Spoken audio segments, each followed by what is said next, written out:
speed rants, and it was, I mean, you know, most of us have, you know, who've been around at all have either tried or seen somebody under the influence of stimulant drugs like cocaine or methamphetamine or Dex or, you know, whatever.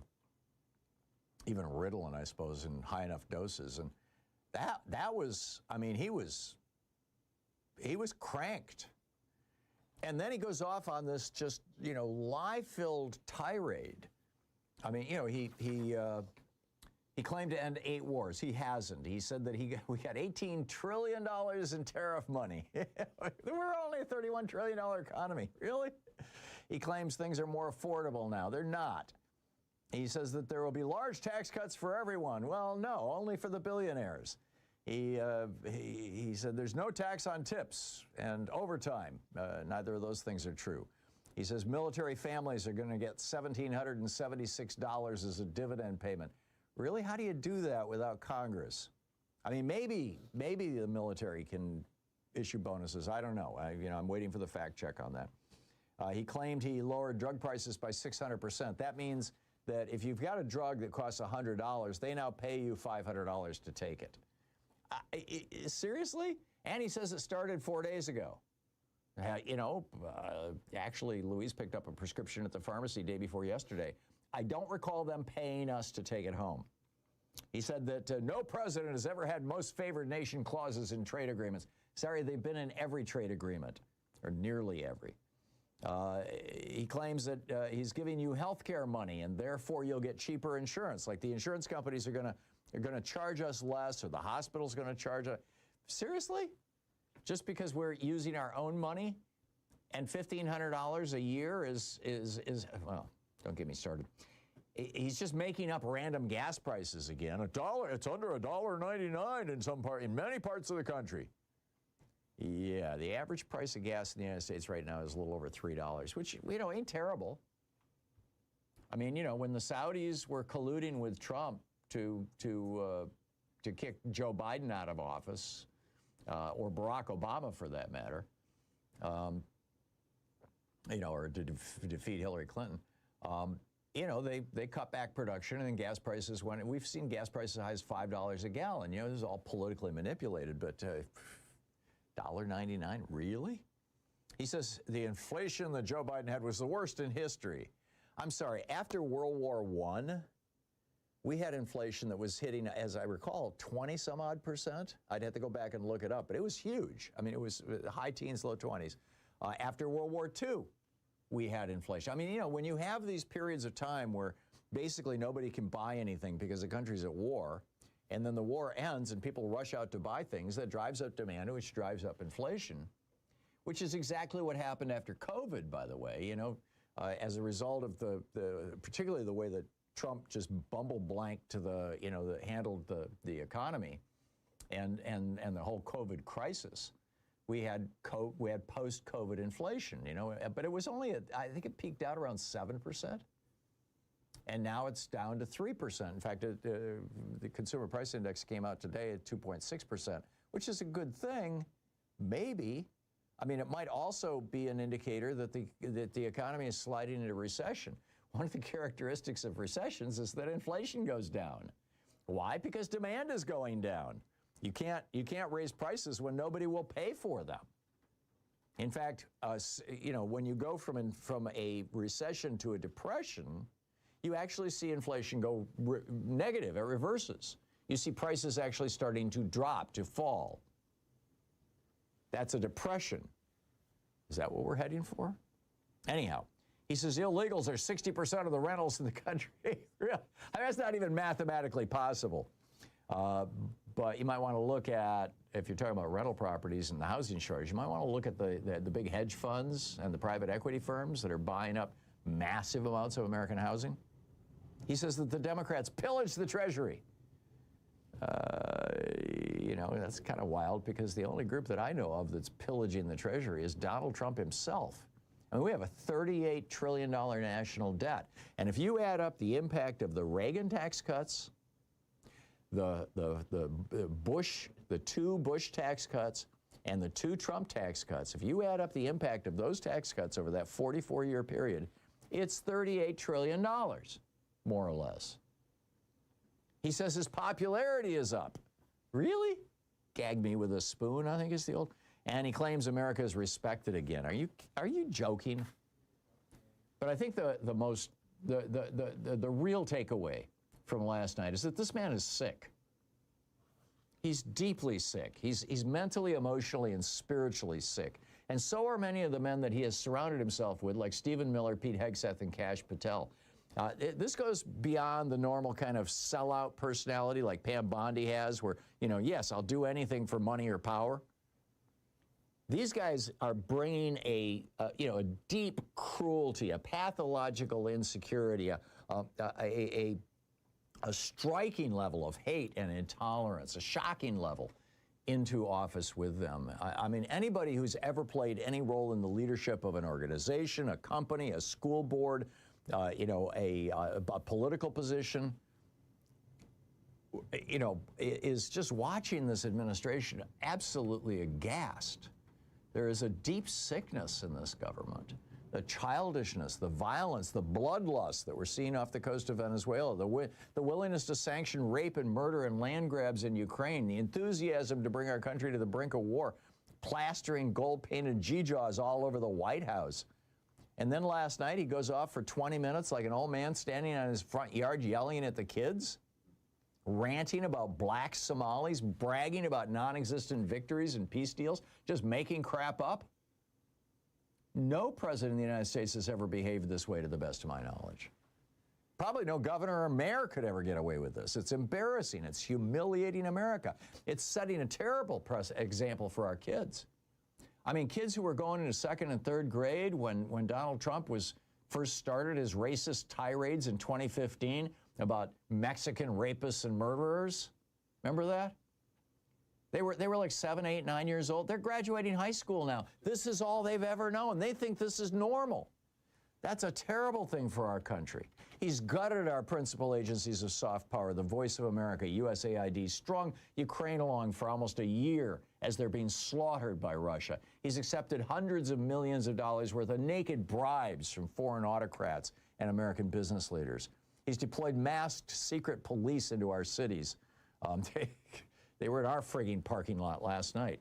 They're gleefully brutalizing brown-skinned people and anybody who tries to document this hugely un-American activity.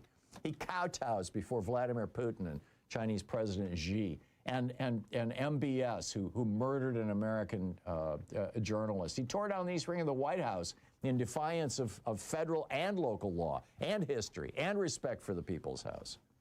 I mean, it's reached the point where, we just have to realize this is sickness. This is an actual sickness. Are we going to allow cruelty, lying, and instability to become our new cultural and political baseline? Or are we going to stand up to it? Turning points in history don't announce themselves with a marching band. They creep in while decent people look away, hoping that the fever will break on its own. Fevers don't break on their own. The immune system has to fight back, and that's us. Silence isn't neutrality, it's consent. You still have agency. Use it. Talk to your neighbors, support journalists and organizations willing to tell the truth. Show up, vote, organize. Refuse to laugh it off. Refuse to excuse it. Refuse to become numb. Demand leaders who are adults, not bullies, who are steady, not sick, who see power as a responsibility, not a toy. We decide when this ends. When we stop treating pathology as an entertainment and cruelty as strength, when we remember that democracy is not self-executing, we don't need it to be perfect. We just need to be brave enough to say this is wrong and we will not accept it. The future is watching right now. Our children are watching right now. They're asking, what did you do when it mattered? What did we do when it mattered?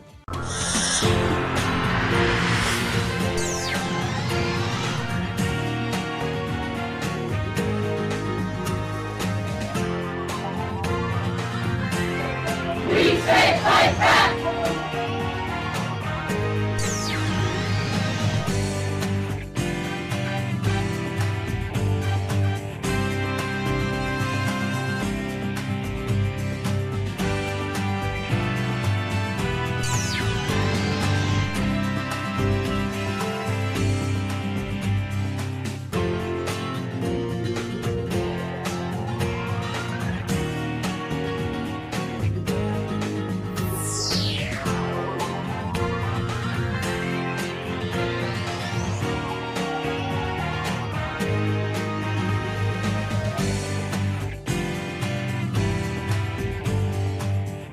book today in the Thom Hartmann Book Club is The Age of Illusions, How America Squandered Its Cold War Victory by Andrew Bacevich. This is from the introduction. Without the Cold War, what's the point of being an American? Henry Rabbit Angstrom, novelist John Updike's late 20th century everyman, posed that question just as the long twilight struggle was winding down. More than a quarter of a century later, Rabbit's plaintive query still awaits a definitive answer. Indeed, the passage of time has only sown confusion about whether there is a point to being an American. Even as the Cold War was ending, Updike's surrogate was not alone in feeling at a loss. By the 1980s, the Cold War had become more than a mere situation or circumstance. It was a state of mind. As had Rabbit, most Americans had come to take its existence for granted. Like the polar ice cap or baseball's status as the national pastime, it had acquired an appearance of permanence, so its passing caught Rabbit's fellow citizens unawares. Those charged with managing the Cold War were, if anything, even more surprised. The enterprise to which they had devoted their professional lives had suddenly vanished. Here was a contingency that the sprawling U.S. national security apparatus, itself a product of the anti-communist crusade, had failed to anticipate. At one level, of course, the surprise could not have been more gratifying. In the epic competition against pitting West against East, the God-fearing against the godless, and democracy against totalitarianism, our side had won. All-out nuclear war had been averted. The cause of freedom, which Americans felt certain they themselves embodied, had prevailed. Victory was decisive, sweeping, and unequivocal. In another sense, however, the passing of the Cold War could not have been more disorienting. In 1987, a senior advisor to Soviet leader Mikhail Gorbachev had warned, "We are going to do a terrible thing to you. We are going to deprive you of an enemy." As the Soviet Union passed out of existence, Americans were left not just without that enemy, but without even a framework for understanding the world and their place in it. However imperfectly, the Cold War had, for several decades, offered a semblance of order and coherence. The collapse of communism shattered that framework. Where there had been purposefulness and predictability, now there was neither. Winning the Cold War brought Americans face to face with a predicament comparable to that confronting the lucky fellow who wins the Mega Millions lottery. Hidden within an apparent windfall is the potential for monumental disaster. Putting that windfall to good use while avoiding the pitfalls inherent in suddenly acquiring riches calls for prudence and simply demonstrated when the big house, luxury car, and vacation condo you've always wanted are yours for the asking. Similarly, the end of the Cold War might have given Americans pause, especially since the issues at hand were of considerably greater significance than homes, cars, and condos. At least in theory, the moment might have invited reflection on some first-order questions. What is the meaning of freedom? What does freedom allow? What obligations does it impose? Whom or what does it exclude? Of course, Americans had been wrestling with such questions since well before 1776, their answers evolving over time. During the several decades of the Cold War, however, the exigencies of the East-West rivalry had offered a reason to throttle down impulses to explore America's furthermost boundaries, or freedom's furthermost boundaries. Except on the fringes of American politics, most citizens accepted the word from Washington that their way of life was under grave threat. In the pecking order of national priorities, addressing that threat, defending freedom rather than enlarging it, tended to take precedence over other considerations. This is not to suggest that Cold War Americans were a complicated lot. They were not. From the 1950s, misleadingly enshrined as a decade of conformity, through the Reagan-dominated 1980s, domestic crises and controversies were constants. Among the issues energizing or enraging Americans were civil liberties, the nuclear arms race, mismanaged wars of dubious provenance, challenges to artistic tradition, left-wing and right-wing radicalism, crass materialism that coexisted with widespread poverty, and a host of simmering issues connected to race, sex, and gender. Yet through it all, an uncommon outlook centered on resistance to the red threat endured. For most citizens, most of the time, the Cold War itself was sufficient to explain the point of being an American. The collapse of the Soviet Empire between 1989 and 1991 robbed that outlook of its last vestiges of authority. Rarely, if ever, had the transition from one historical period to another occurred quite so abruptly, with such a precise set of demarcations and with such profound implications. As if in an instant, the discipline that the Cold War had imposed vanished.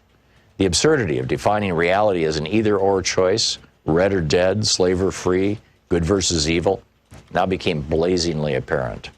The impact on American ambitions and expectations was akin to removing the governor from an internal combustion engine. Suddenly, the throttle opened up. The future appeared equally promising, offering Americans a seemingly endless array of choices, while confronting them with few evident constraints. Everything seemed possible. Confident that an era of unprecedented U.S. economic, military, and cultural ascendancy now beckoned, members of an intoxicated elite threw caution to the winds. The book, The Age of Illusion, by Andrew Bacevich. Thank you. Mm-hmm.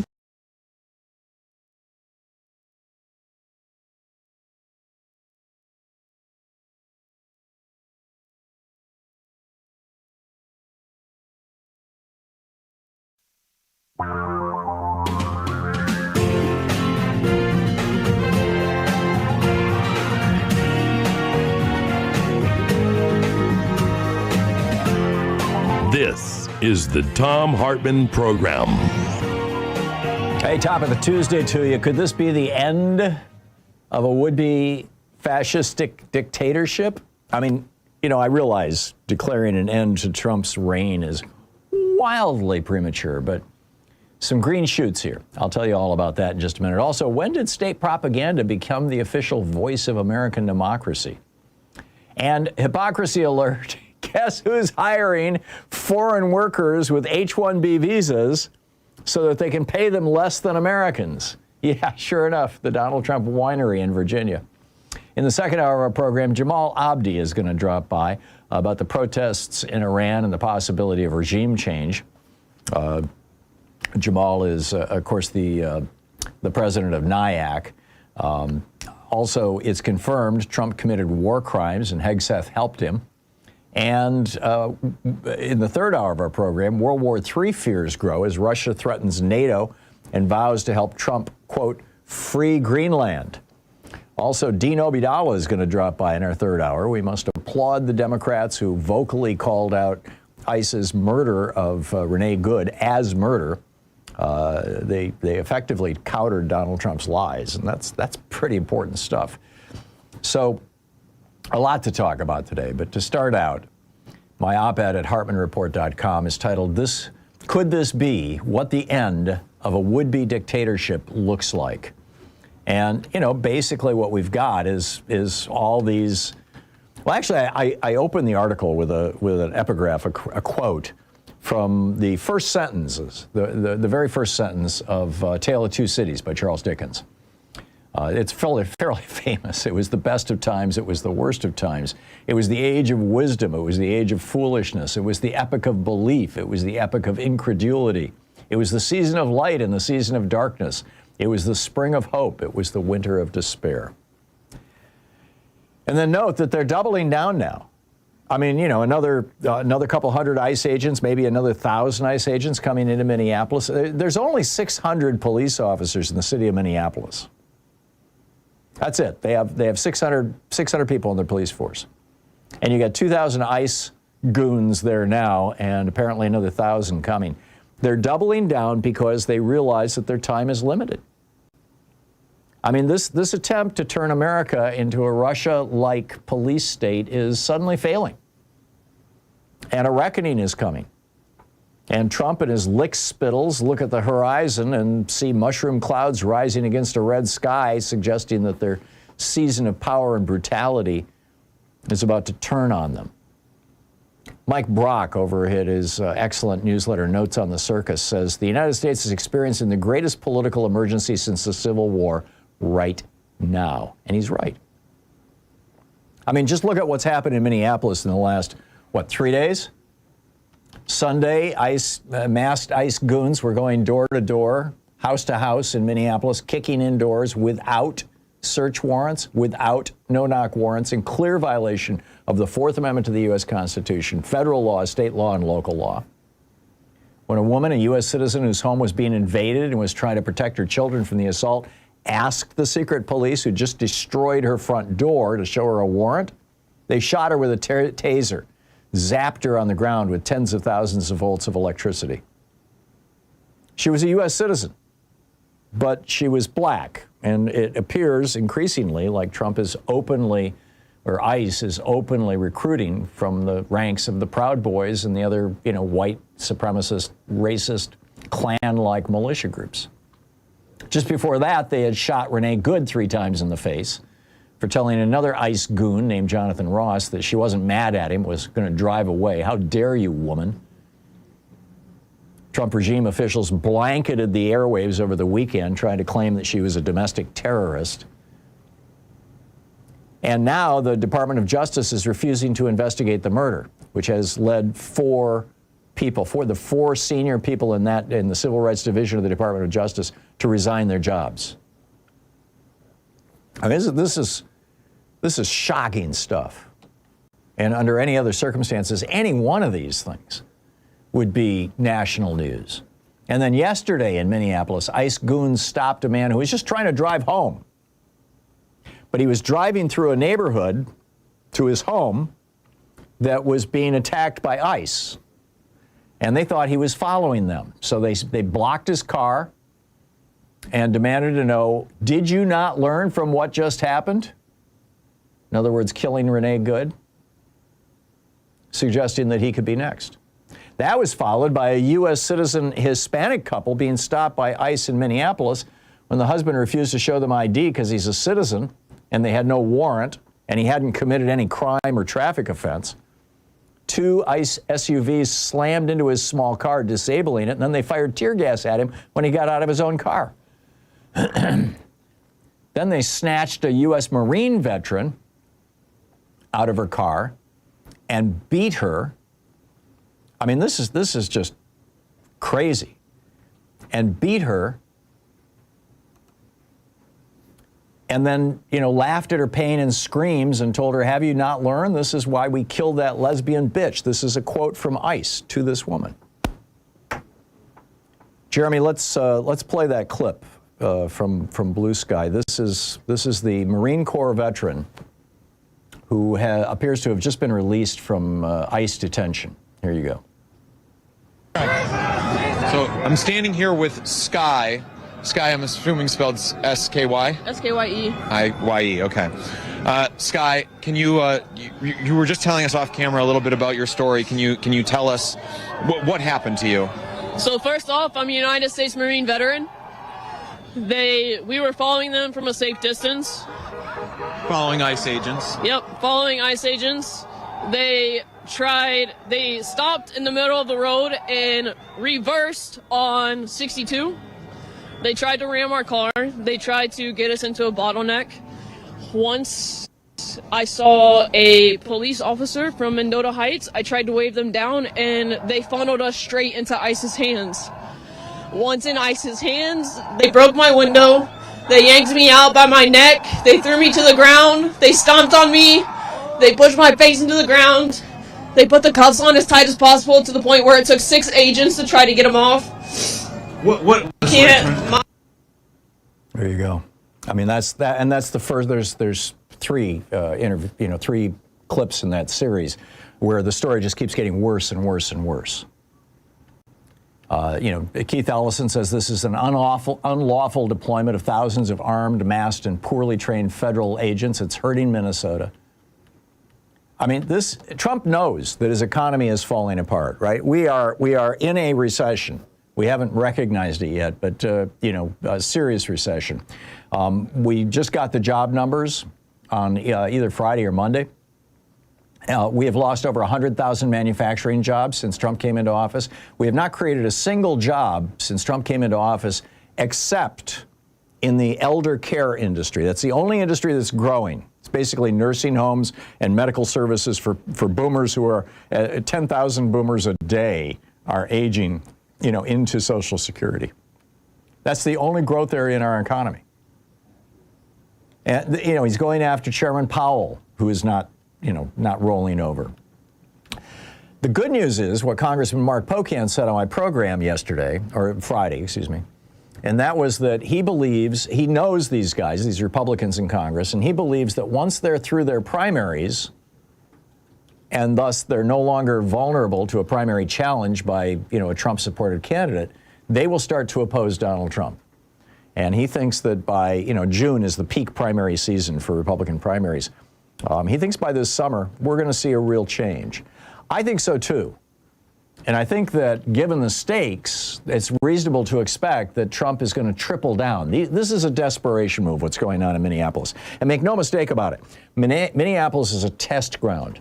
If you think what's going on in Minneapolis is not going to come to your town, well, if you live in a red state, it may not.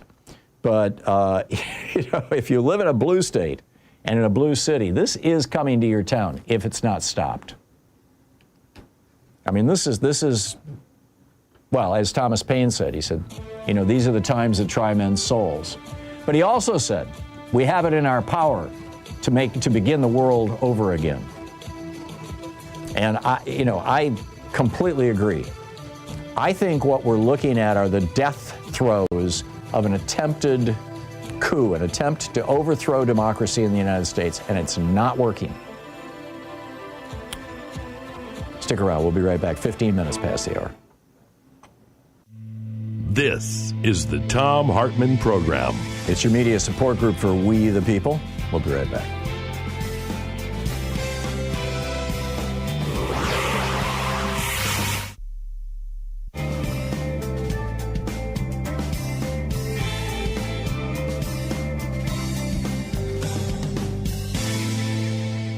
And welcome back. Mike in Quartzsite, Arizona, is that right? Yes. Hey, Quartzsite, that's cool. A town named after a mineral. You must have a lot of quartz. There is a lot of quartz. The biggest rock shows in the country during the winter times. Oh, how cool. So what's up? So, yeah, I just wanted to say that because they're paid agents, I'd refer to them as mercenaries, and they wear masks. Oh, I like that. Yeah. And that's all I wanted to say. It's disgusting. It's not America. Mm-hmm. I'm not sure what happened. Yeah. Well said, Mike. It's a great meme, mercenaries. I love it. And they're insanely. I mean, you can make $200,000 just signing up with ICE right now. They'll pay off your student loans up to $60,000. You can get a $50,000 signing bonus. It's a $100,000 a year salary. I mean, they're making more than our military. They're making more than senior officers in our military. They're making more than any cops in America. And they're openly now recruiting from Proud Boys and January 6ers. It's nuts. Mike, thank you. Thank you. Well said. Samuel in Santa Ana, California. Hey, Michael, what's up? Or Samuel, what's up? Hey, what's up, Tom? First of all, a belated Happy New Year to you. I'm glad we're both here in the resistance together. So what I wanted to do was I wanted to go over something that people talked about a lot as far as Trump and justice is concerned. Trump will not be fleeing justice in this country. But we've talked about this on this show often. The Secret Service not only protects Trump, they monitor him. The Secret Service will not be aiding and abetting a fleeing fugitive. If, in fact, they do, they will not see their wives or children. They will not have a part of any social networks they have. And if they decide to come back here, they will come back in handcuffs. Also, you have to keep in mind that the January 6th example is to be used right now. And January 6th, if you recall, Trump told the people that he was going to be going with him down to the Capitol. He got in the car, according to reports, he got in the car, directed them to take him to the Capitol. The Secret Service said no. Trump tried to physically get the car. They physically restrained him and forcefully took him to the White House. Also, you got to keep in mind that the strength that Trump has with his mercenaries, as the other guy put it, I love that, is that ICE and the rioters are both American-based. So the people that he freed on January 6th, the people in his private police mercenary force, they would be left here in America. If he went to another place, he would not have the strength with him. Trump does not have respect. He has fear. If the Republicans are no longer fearing him and he were to flee here, they would turn on him like white on rice. So I'm postulating this just to let you know that it totally, absolutely, positively impossible. Trump is not going to be leaving here. If he is going to face justice, it's going to be here in this country, and it's something that we will deal with if, in fact, that opportunity arises. Well, I get what you're saying, Samuel, and I don't strongly disagree with it. You know, keep in mind the guy's 80 years old, or will be shortly, will be this summer. And he's obese. He appears to have heart failure. Look at his ankles. Yes. He appears to be taking an Alzheimer's medication through infusion into his hands.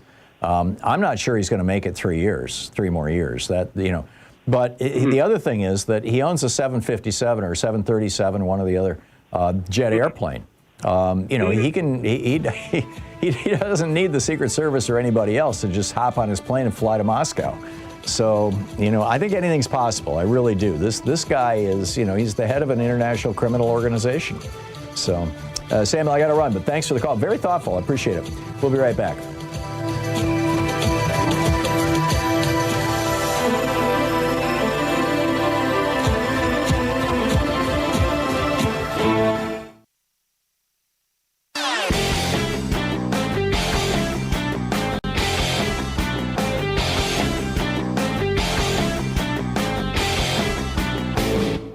Change starts with you. You can be calling your Democratic or Republican representatives to let them know what you think by calling 202-224-3121. It's the Capitol switchboard. It'll get you right through to them. So a lot of people are wondering, why is it in America that we can't have nice things? Why don't we have, you know, the same things every other democracy has? Every other democracy in the world has a national health care system of some form, and everybody is covered. We don't. We've got 27 million uninsured people and over 100 million underinsured people. Why is that? Why is it that every other country in the world offers college education very inexpensively, if not for free, and for here you go to debt? Why is it that we've got our public schools crumbling and other countries are doing well? Why is it that we've got Medicare being taken apart by this Medicare Advantage scam and nobody will do anything about it? Well, it turns out the reason why it boils down to one thing, one Supreme Court decision, Citizens United, legalizing the bribery of our politicians. There's a whole rant about this over at HartmannReport.com. I think you're going to find it very, very useful. Check it out.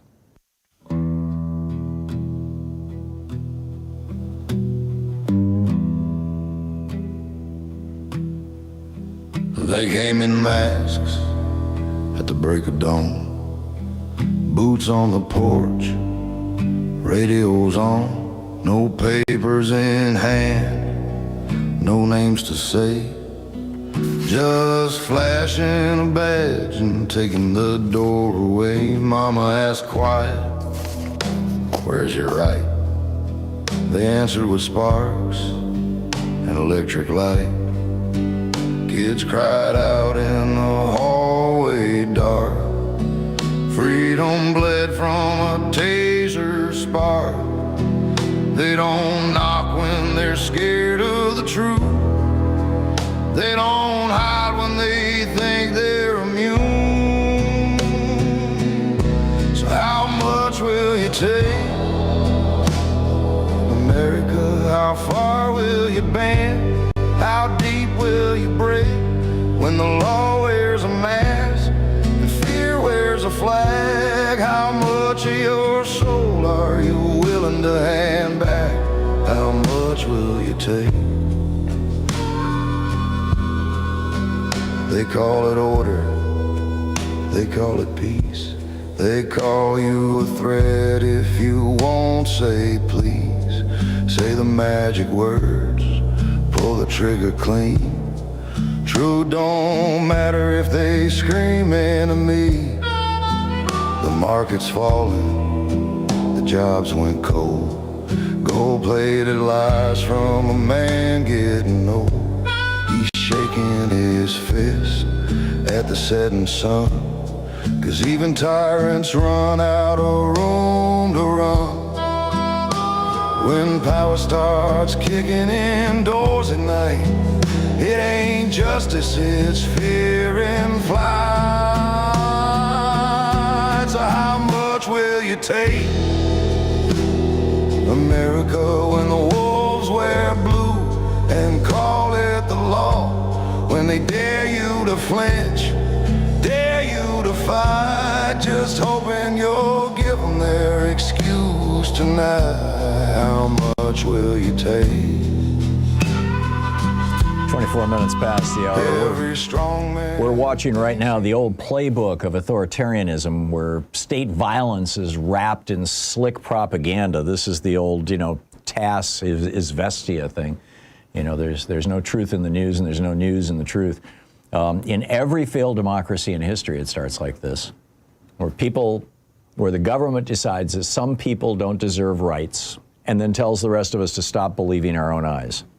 When federal agents can kill a woman, smear her name, terrorize bystanders, and dare us to do anything about it, democracy is on the firing line. This isn't about law and order. This is about power, raw, naked power. And if we don't stop it, history tells us how bad this is going to get. I mean, look at this. The guy who shot Renee Good has a GoFundMe page. He's raised $500,000, 10,000 of it from one billionaire, a guy by the name of Bill Ackman, who apparently is quite excited about ICE goons being able to kill American citizens. It's incredible. Renee Good had a GoFundMe page too, by the way. When it hit $1.5 million, her family shut it down and said, "We've got enough. Thank you very much. Give to other worthy causes." But in Ross's, Good's family is going to have all kinds of expenses. She's got one child who's a complete orphan. Both her mother and father are now dead, and she's got two children who only have a father. And it's going to. You're looking at years of raising kids, therapy, everything else. It's going to require a lot of money. Jonathan Ross, the guy who murdered her, his legal expenses will be paid for by the government. His medical expenses will be paid for by the guy. He's basically got nothing except $500,000 that he's raised so far, $506,817 as of 2 days ago. And I'm concerned that his ability to raise $500,000 in less than a week is telling every other ICE agent in the country, yeah, go ahead, kill another person. It'll just make you rich. Excuse me. That's the outcome of it. You will not be held to account. The FBI says, or the Department of Justice says, we are not going to investigate this. And as a result of that, 4 top officials in the civil rights section of the Attorney General's office have resigned today. The chief of the criminal unit, Jim Felte, has resigned, as well as the principal deputy chief, and the acting deputy chief, the 4 top people in the criminal division of the Department of Justice have just said, this is wrong what you are doing, to Kristi Noem and Pam Bondi and Donald Trump. We are fighting back. You're listening to the Thom Hartmann Program. Call 202-808-9925. The question is, how far does this go? How long does this last? How much more do we have to endure? We'll be right back.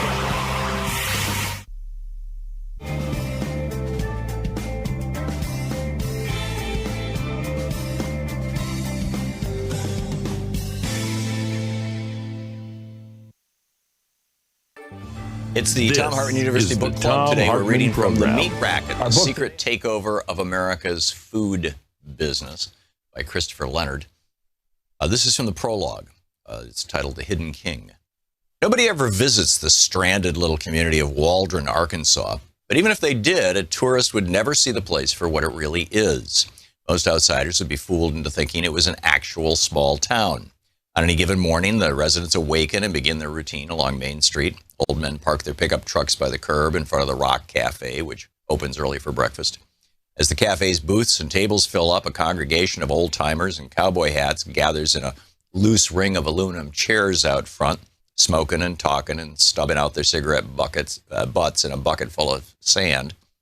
Later in the morning, Chambers Bank in the south end of town opens up, and the tellers cheerfully greet customers by name.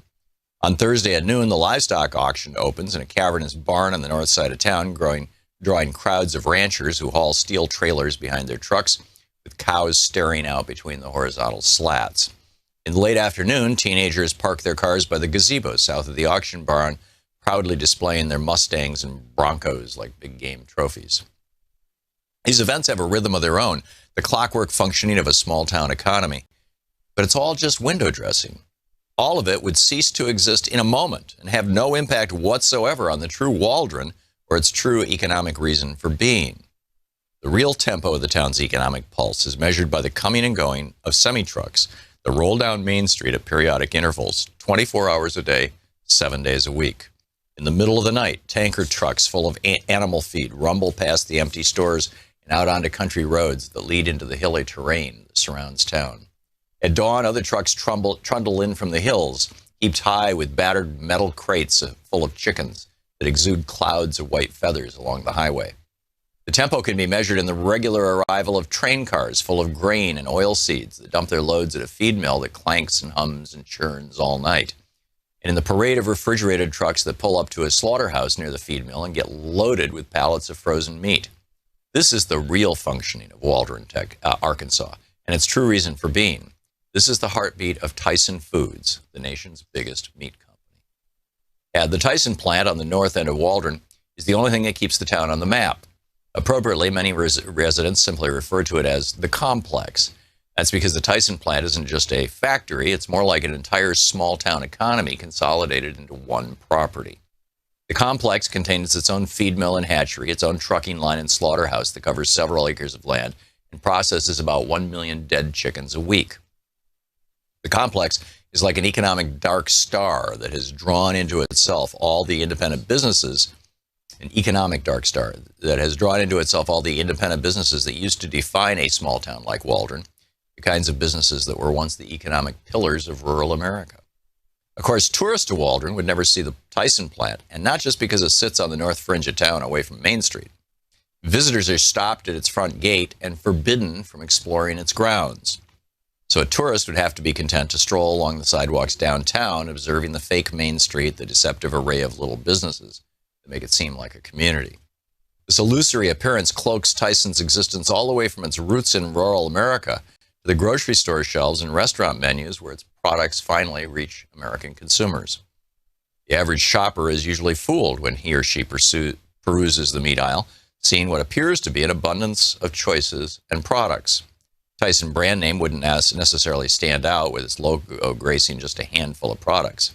But the rotisserie chicken slowly turning in its oven, the Bonisi brand pepperoni, the Lady Astor brand chicken cordon bleu, the frozen chicken pot pie, and the Wright brand bacon all come from the same company, Tyson.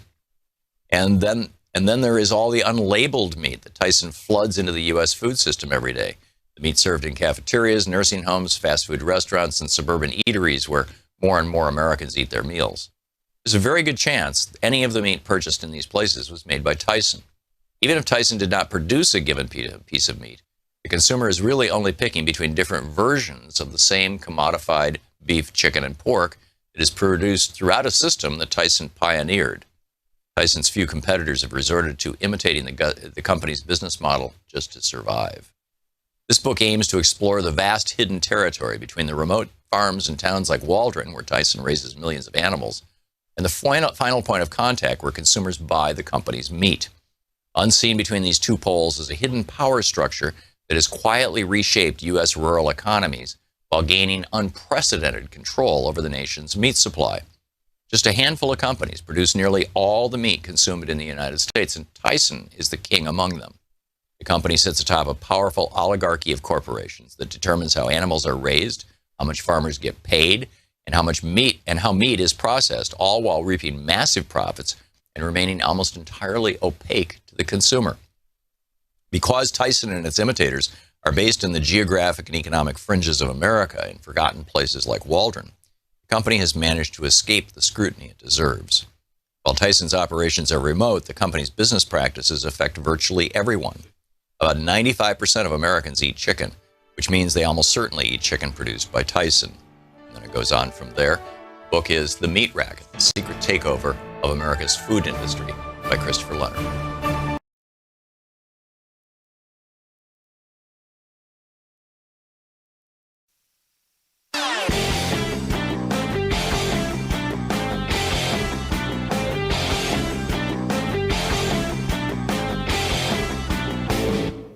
Did you know that every weekday we send out an email before the show giving you all the topics coming up so you can be fully informed and ready to interact with our program? Or that after the show we send out Sue's Stack, a list of every topic I've discussed along with clickable hot links to every source of information I've shared with you on the air? It's all completely free and available over at thom.tv, THOM.tv. Check it out.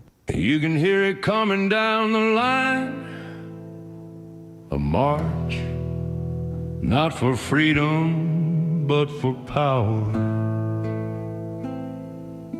There's a man in a gold tower saying law's just a word.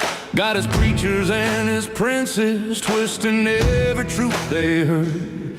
He's got a book from the shadows where the old right burn, and the page he's reading from's the one where justice turns. Marching, marching, boots on the floor.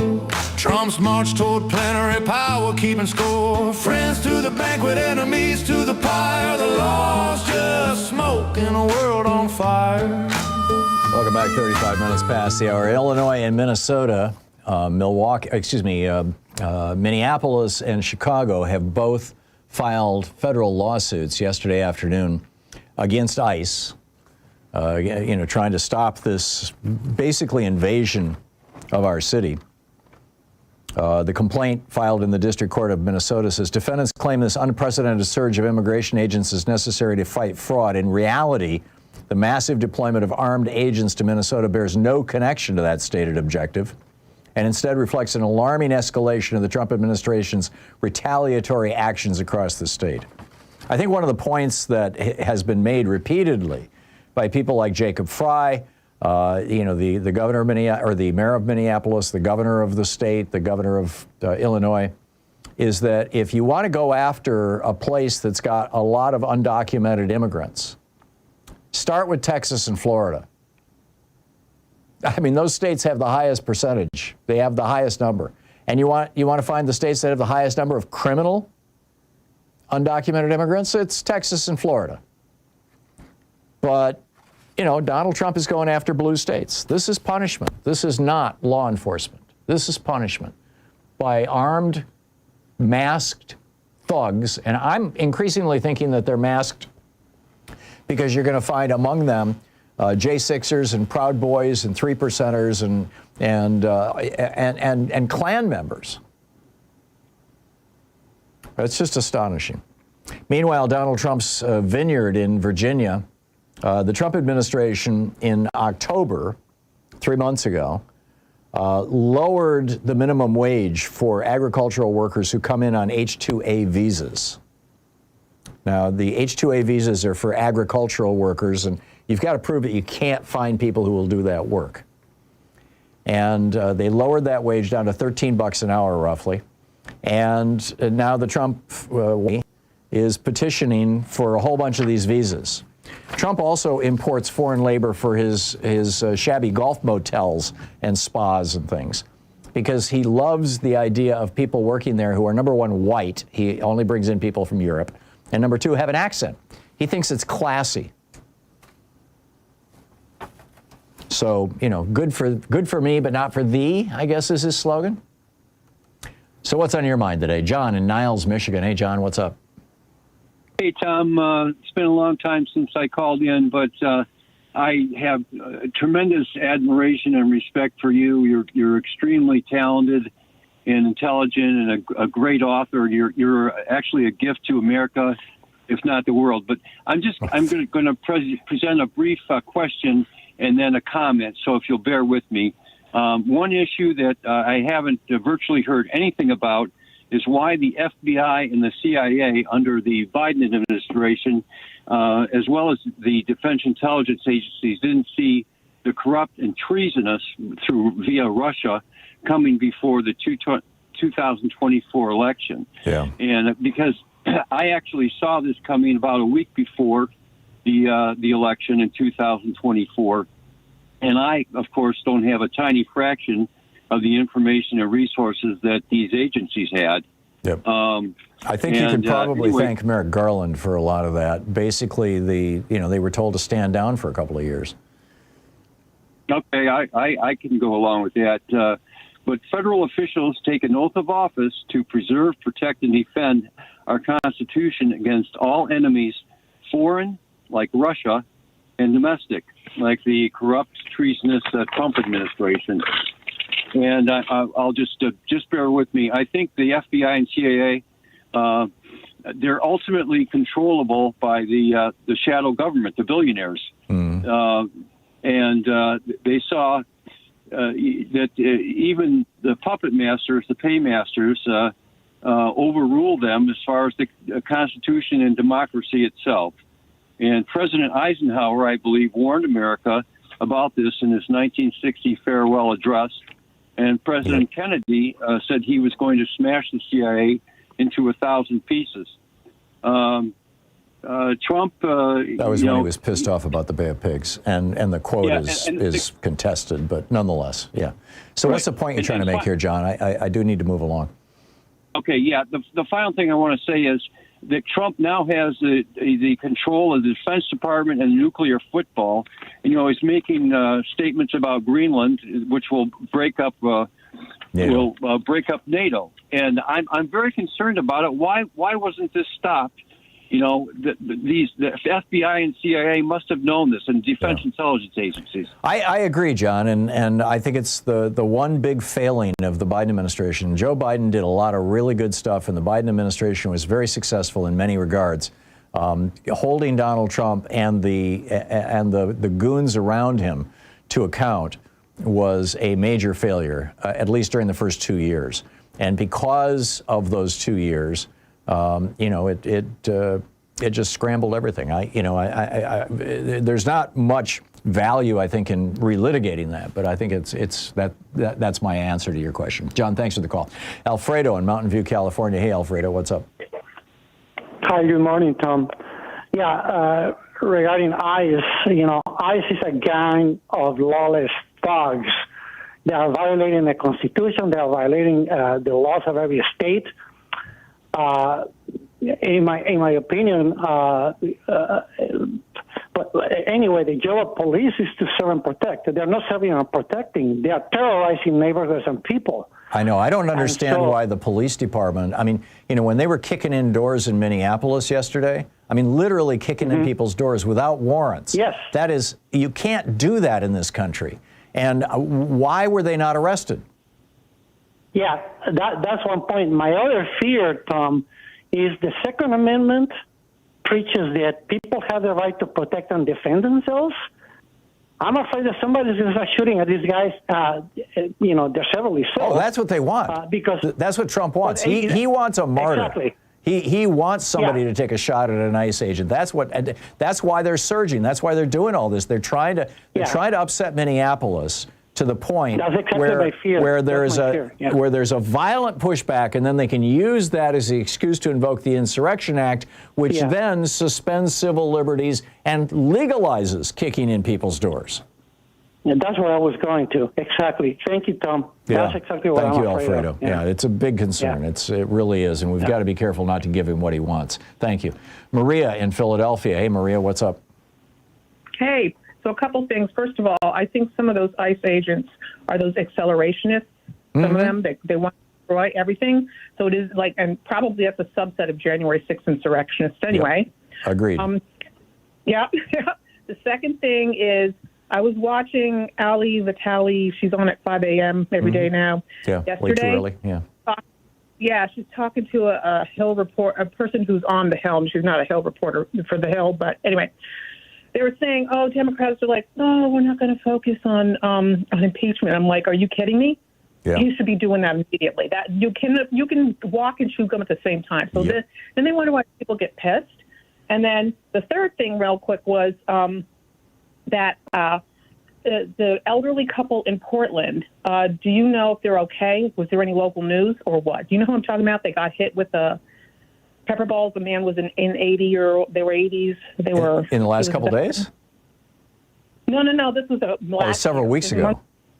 Months ago, months ago. They were yeah, I haven't, I read the Oregonian, which is our local newspaper, a statewide newspaper as well, every day, and I haven't seen any kind of follow-up on that, so I'm assuming that they're fine.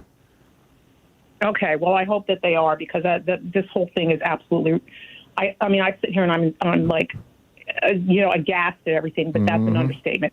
Yeah. And then finally, you hear what Jesse Ventura said yesterday about, especially specific. I did. He said this is how Nazism starts. Essentially, he said this is what fascist republics do, and cops without badges, no identification, masks over their faces. That's fascism. Yeah, he was very articulate about that. Right, and I agree with him on that. I also agree with him on saying the Republican Party is a domestic enemy to the Constitution. He's 100% correct. Yeah, they have definitely moved in that direction. I'm with you. Maria, thank you. Thank you very much. Well said. It's in about 10 seconds here. It'll be 45 minutes past the hour. I'll be back with more of your calls in just a minute. It's the Thom Hartmann program, defending America from the weapons of mass deception. And boy, are they hauling those things out now.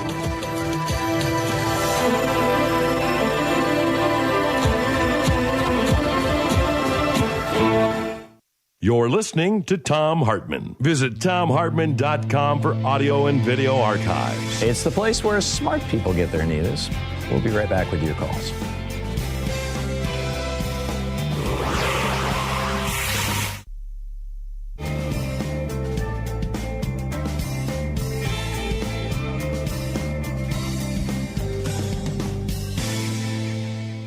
And welcome back. Bill in Sun City, Arizona. Hey, Bill, what's up? Hi, Tom. Hey. We need to do something, right? Yeah. We need to do something together, right? We need to do something that unites us. Tom, is it time for the drums and the pots and the pans and the call for his resignation? Yeah. Nightly. Yeah. Or impeachment. Once upon a time, Tom, you said to me, Bill, you want to start a movement. I didn't answer you really, but I'll answer you now. No, Tom, I don't want to start a movement. We need to. Yeah. Yeah, we need to join a movement. It's happening, Bill. It's happening. I mean, look at these demonstrations over the weekend. The No Kings rallies and things like that, they had months of planning. These things are put together in 24 hours. And, millions of people showed up in the streets all across the country. And some of this, I just got a note from my brother who lives in a small town in northern Michigan, and they had 60 people show up in this little teeny tiny town in northern Michigan, and for the demonstrations this weekend. It's happening all over the country. Yeah, except that, Tom, you have to go to a demonstration. I'm your age. My aorta's failed twice. I'm lucky I'm walking. But I can make it out to the front of my house, and I can bring my bongo drums, and, man, I want to go buy those congas that are on sale. But, yeah. What I'm saying is, let's let the sound travel. Yeah. No, I get it, Bill. And your words. Yeah, we did that. We did that for the nurses, remember, and the doctors during the pandemic. We, every night at 7 o'clock, we'd go out and bang pots and pans. I think it's a great idea, Bill. I like it. Promote it, Tom. If you like it, promote it. Everybody out there that's listening to me, Tom just said it.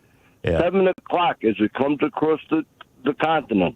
Well, we're going to have to get a little more organized first, or you're just going to have your neighbors calling 911. But Tom, don't worry about it. If we do it at 7 o'clock, there's no noise ordinance. We spoke about this. Okay, it organizes itself. We'll see where it goes, Bill. We'll see where it goes. Thanks for the call, Mike in Fort Wayne, Indiana. Hey, Mike, what's on your mind today? Yeah, I was wanting to know how likely is it that Trump will be prosecuted for his crimes and removed from office, impeached by the 25th Amendment? The 25th Amendment doesn't call for impeachment. It calls for the vice president to claim that the president is no longer capable of being president, and then a majority of his cabinet has to vote on it. I doubt that's going to happen. He's got 13 billionaires in the cabinet. He just gave them a $5 trillion tax break. They're very happy with him. They don't care if he's demented or not. But I do agree, Mike, that his impeachment is a necessity. And Democrats who are trying to back away from that, I think, are just cowards. The Democrats need to be talking about impeachment. They need to be suggesting articles of impeachment. They need to be calling for his impeachment, and not just him.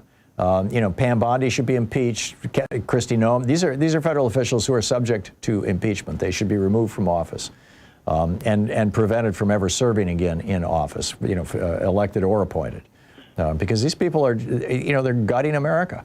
They do not believe in democracy. These are autocrats. Mike, thanks for the call. Spot on. It's 49 minutes past the hour. I'll be back with you in 1 minute. We'll continue picking up your calls. Stay with us.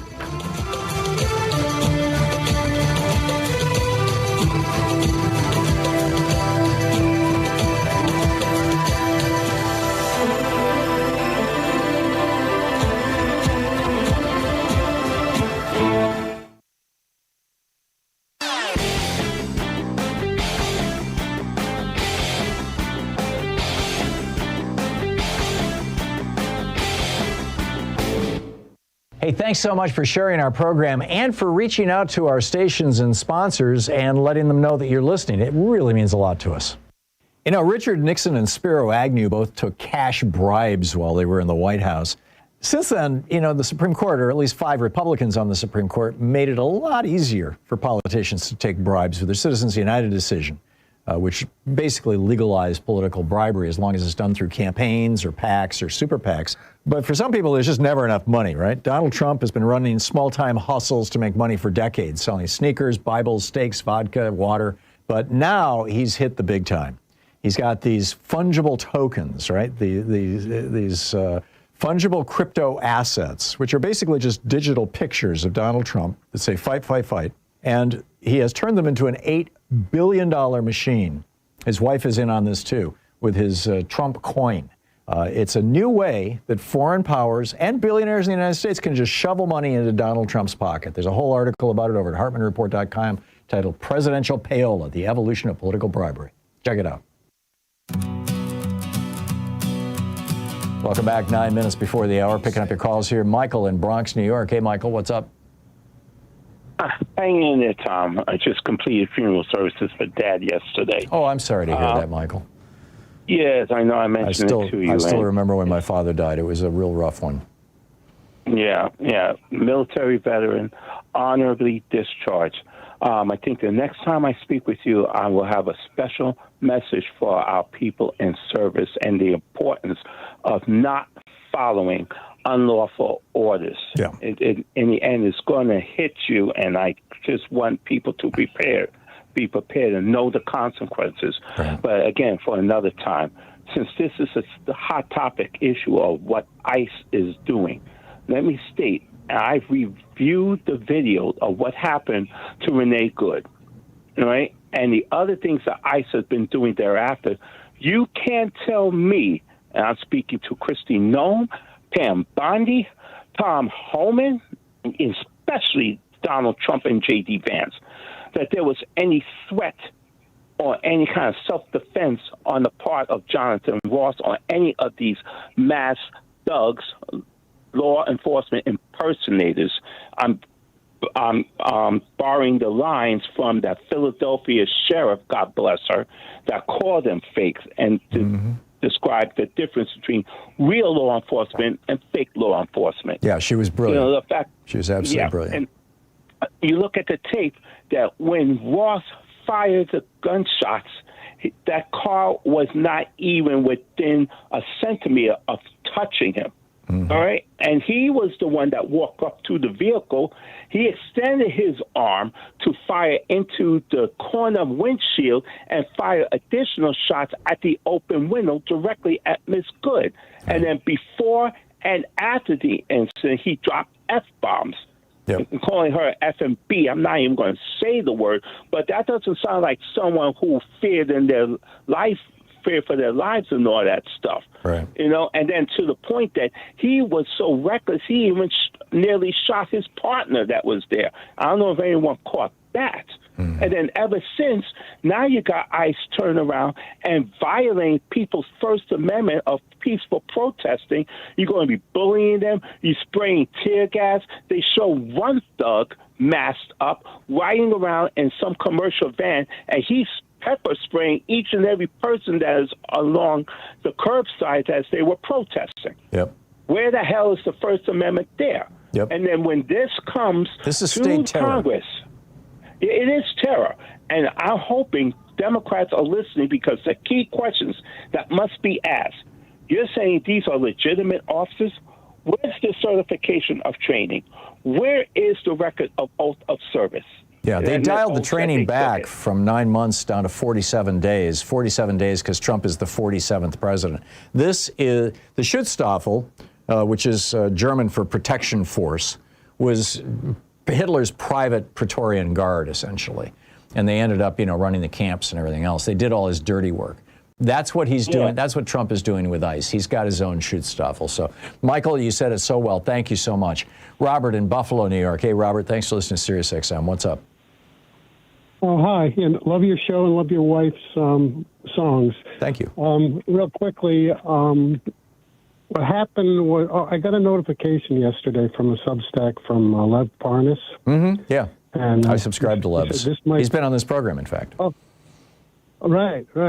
I don't know if you saw it, but he said this might be the thing that's really the big blockbuster. And evidently there was an Iraqi war veteran who maintains that he was sexually assaulted by Trump and a bunch of politicians in the 1980s. Mm-hmm. Yeah. There's a woman, her name is Lise Voldeng, Lasevoldeng.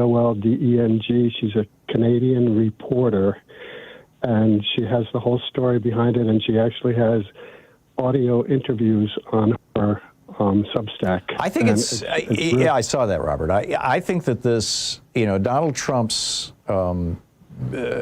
sexual attacks on women are so well documented. I mean, you got over 20 women who have accused him of attempting to assault them or actually raping them. You've got E. Jean Carroll, who had 2 different juries of Trump's peers claim that he raped her. And the judge said, the common understanding of the word, that was rape. He's a convicted rapist, essentially. I realize it's civil law and adjudication and all that kind of stuff, but I don't think this is a story. I saw the story, I read it. I don't think it's going to go anywhere, because I think everybody who's close to Trump is like, yeah, of course, he's a rapist. So what? We care about whether he's going to kick out black and brown people and whether he's going to make life miserable for poor people. The billionaires care about whether they're getting their tax cuts and whether they can have, sleazy business deals. I just, I just don't see it going anywhere, Robert. Right, it's just so horrific, and I couldn't believe the stuff I was reading, how they were treating these kids. Well, and then there's that 14-year-old girl who said that he raped her and then told her he would kill her if she tried to do anything about it, et cetera. Katie Johnson, I think is her name, who then withdrew her lawsuit around this when she started getting death threats. There's just so much of that stuff out there that everybody now just shrugs. And the evangelicals, they all pretend like it doesn't exist. I mean, it's like, it is so weird. Robert, thank you for the call. I mean, I never thought I'd see the day when a rapist, a convicted felon, a man convicted of fraud became president of the United States. I mean, what does that say about us as a country, for God's sake? You're listening to Thom Hartmann.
book today in the Thom Hartmann Book Club is Defying Hitler by Sebastian Haffner, a memoir. This is from chapter 17, about a little more than a third of the way into the book. At first, the revolution only gave the impression of being an historical event like any other, a matter for the press that might just possibly have some effect on the public mood. The Nazis celebrate January 30th as their day of revolution. They are wrong. There was no revolution on January 30th, 1933, just a change of government. Hitler became chancellor, by no means the Führer of the Nazi regime. The cabinet contained only 2 Nazis apart from him. He swore an oath of allegiance to the Weimar Constitution. The general opinion was that it was not the Nazis who had won, but the bourgeois parties of the right, who had captured, in quotes, the Nazis and held all the key positions in the government. In constitutional terms, events had taken a much more conventional, unrevolutionary course than most of what had happened during the previous 6 months. Outwardly also, the day had no revolutionary aspects, unless one considers a Nazi torchlight procession through Wilhelmstrasse or a minor gunfight in the suburbs that night as signs of a revolution. For most of us outsiders, the experience of January 30th, 1933 was that of reading the papers and the emotions we felt while we were doing so. The morning headline was, "Hitler called to president." That produced a certain nervous, impotent irritation. Hitler had been called to the president in August and November. He had been offered the vice-chancellorship and then the chancellorship. Both times he had set impossible conditions, and both times there had been solemn declarations, "Never again." Each time, "never again" had lasted exactly 3 months. Hitler's opponents in Germany at that time suffered from a compulsive urge to offer him everything he wanted, indefatigably, and at an even cheaper price, indeed to press it upon him. It's the same now with his opponents outside Germany. Again and again, this appeasement was formally renounced, and again it gaily reappeared at the crucial moment. Just so today. Then, as now, one's only hope was Hitler's own unreasonableness. Would it not sooner or later exhaust the patience of his opponents? Then, as now, it became apparent that their patience knew no bounds. At midday, the headline said, "Hitler makes impossible demands." We nodded, half reassured. It was only too credible. It would have gone against his nature to ask for less than too much. Perhaps the cup had once more passed from us. Hitler, the last defense against Hitler. At about 5 o'clock, the evening papers arrived. Cabinet of National Unity formed Hitler Reichschancellor. I don't know what the general reaction was. For about a minute, mine was completely correct. Icy horror. Certainly this had been a possibility for a long time. You had to reckon with it. Nevertheless, it was so bizarre, so incredible to read it now in black and white. Hitler, Reichschancellor.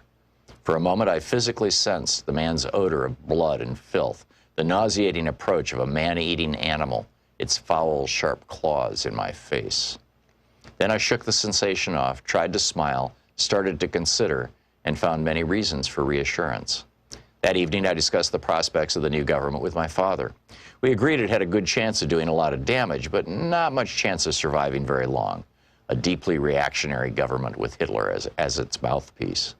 Apart from this, it did not really differ much from the 2 governments that had succeeded Bruning's. Even with the Nazis, it would not have a majority in the Reichstag. Of course, that could always be dissolved, but the government had a clear majority of the population against it, in particular the working class, which would probably go communist now that the Social Democrats had completely discredited themselves. One could prohibit the communists, but that would only make them more dangerous.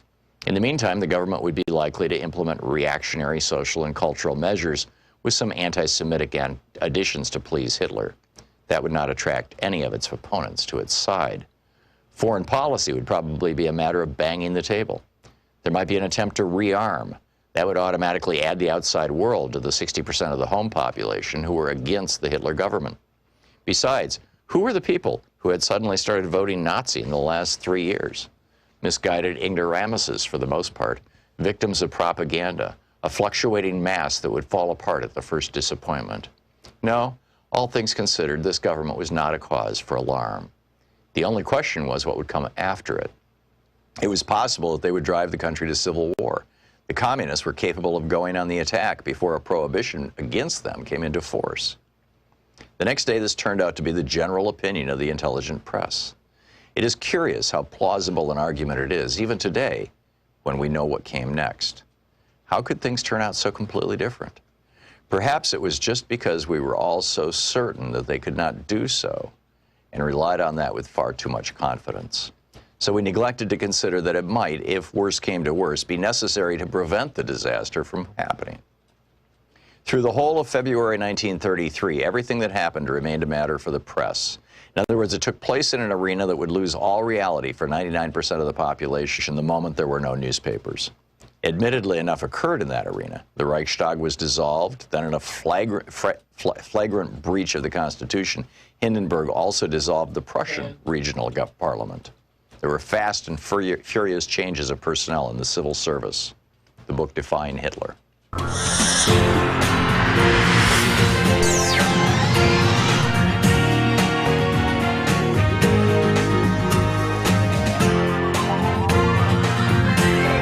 We say fight back!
This is the Thom Hartmann Program. Hey, welcome back to the second hour of our program. On the line with us is Jamal Abdi. He's the president of the National Iranian American Council, NIAC, N-I-A-C. NIACouncil.org is their website.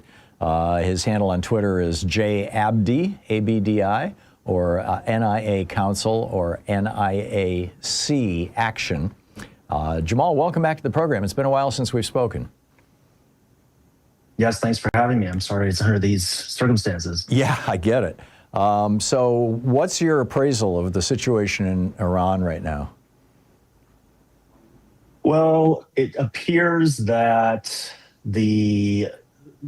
so initially there was a relatively restrained response from the government to these protests that began as protests among vendors in the bazaar over economic issues, and then which have expanded into massive protests across the country in every province, calling for the downfall of the government. And so initially there was a relatively restrained response. Over the weekend, Thursday, Friday, Saturday, the government turned the internet off and went forward with a massive crackdown. Now, the verified numbers continue to come in, but it appears that the death toll is in the thousands. And that includes, that does include security forces on one side, where the death toll is over 100, and then the latest numbers I've seen are approaching 2,000 total deaths, including civilians. So this is a violent crackdown on the scale we have not seen before. What that has led to is a diminishing number of people turning out into the streets the past day or so. And so there is some belief that the protests have been contained for the moment. Now, I think Iranians and the world are waiting to see what Donald Trump plans to do. You know, he has inserted himself in this and said that there was going to be, he implied there was going to be military action, but not boots on the ground if Iran killed protesters. he's kind of gone back and forth on this threat, but his latest, Truth Social posts indicate that he may be inclined to move forward with some sort of kinetic action. And what would be the consequences of that? And how secure is the current leadership of Iran? I mean, this is, I vaguely remember. I mean, I was around. I was only kind of half paying attention, and I think it was '79 when the Shah left and the Iranian Revolution happened. It didn't seem this bad. So I do not see how a U.S. military intervention helps the Iranian people. I also do not see any plan for what comes next, whether it is from the United States, whether it is from diaspora opposition leaders like Reza Pahlavi, who are calling for people to go to the streets and seize city centers and seize government buildings. There's sort of no plan for what comes next. And I don't know what their plan is. I do know what the sort of Israeli interest is in all of this, and that is to see a collapsed state inside of Iran. I don't think they have a plan for what comes next. It's just a matter of removing Iran from the battlefield. And I see them and others using these death tolls to try to provoke the United States to now finally get involved and go into potentially an all-out war with Iran. One of these things that dictatorships are so effective at, and we've seen this in Russia with Putin, for example, most recently, killing Alexei Navalny and basically preventing any credible opposition from arising, is that it appears, at least to me, and I'm nowhere near as well informed about this as you, but it seems to me like the only credible opposition figure right now is the son of the Shah of Iran, Mr. Pahlavi. Am I pronouncing it correctly? Pahlavi. Pahlavi. Yeah, and he's kind of a mixed bag, isn't he? I mean, do they really want a monarch again? And he's not there in the country, of course.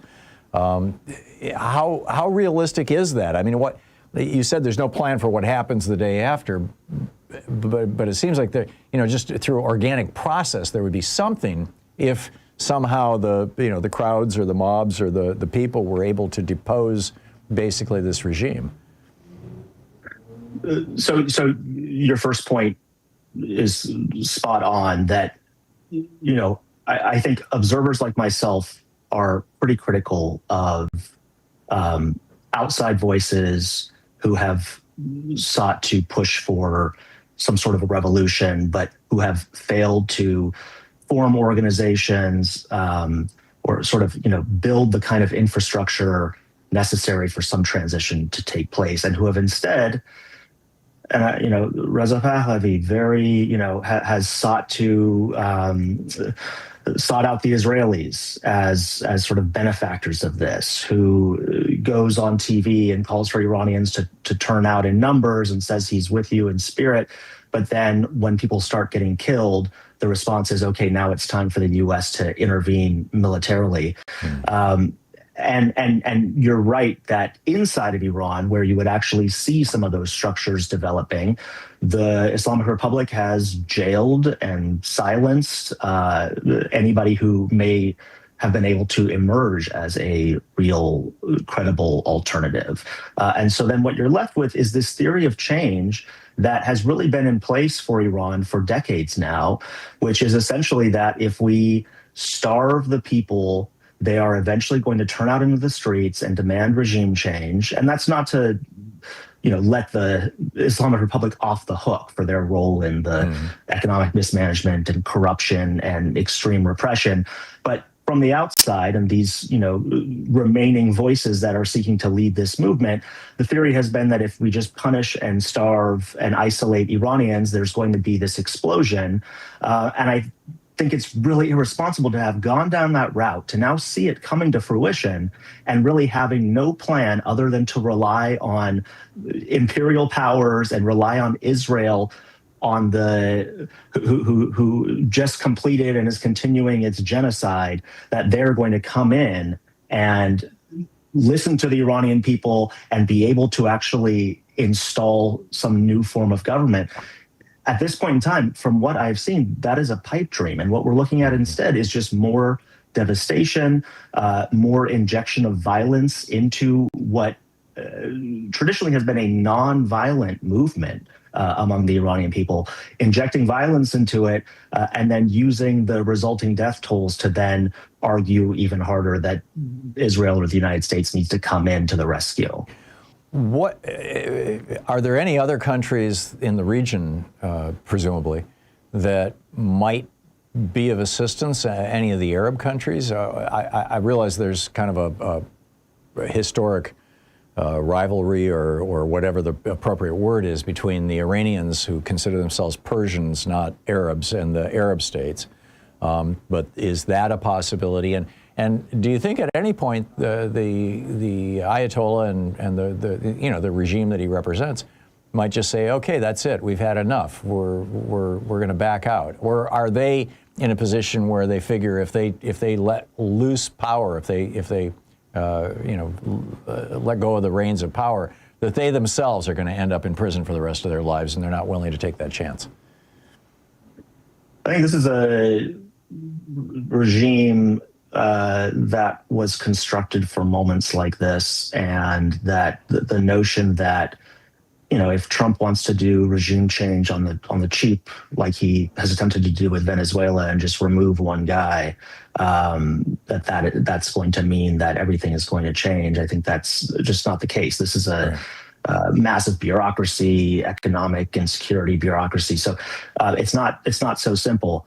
I think scenarios people are looking at, other than just state collapse, civil war, war with the United States, as far as some sort of a transition, I think that there have been cases that have been made that perhaps this will be utilized by power centers in Iran to try to move the supreme leader out of a decision-making capability and sort of have a new form of governance that looks a lot like the old regime, but is maybe willing to make concessions, whether it's to the people or to outside powers. So, but we have not seen. Is there a reformist movement within this regime?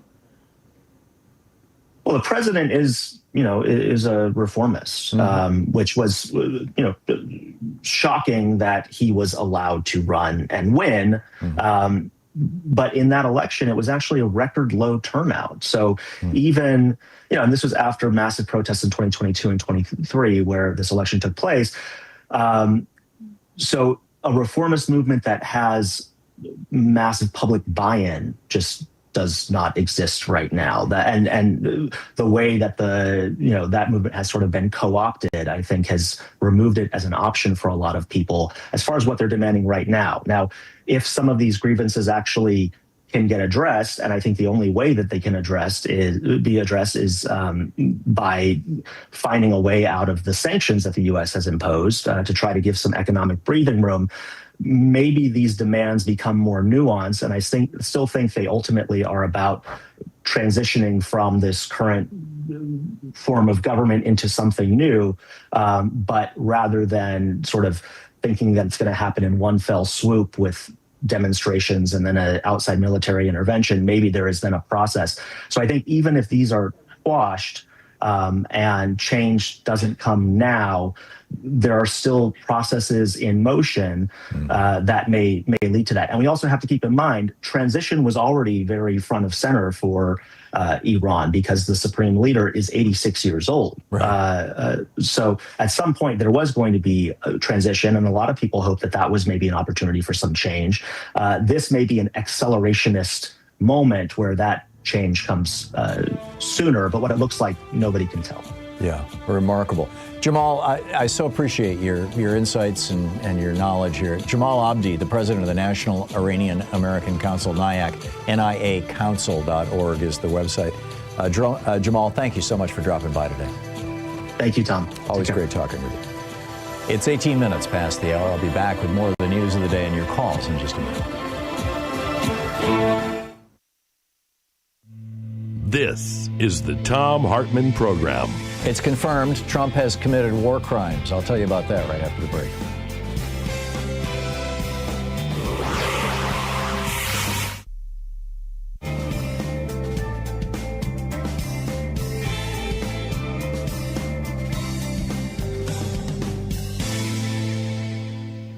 And welcome back. Tucker in Berwyn, Pennsylvania. Hey, Tucker, what's up? Hey, Tom. Hey. Thanks for taking my call. Sure. I really wanted to talk to you about Paul Singer being back in the news, but yesterday... About who? I'm sorry, did you say Paul Singer? Yes. Okay.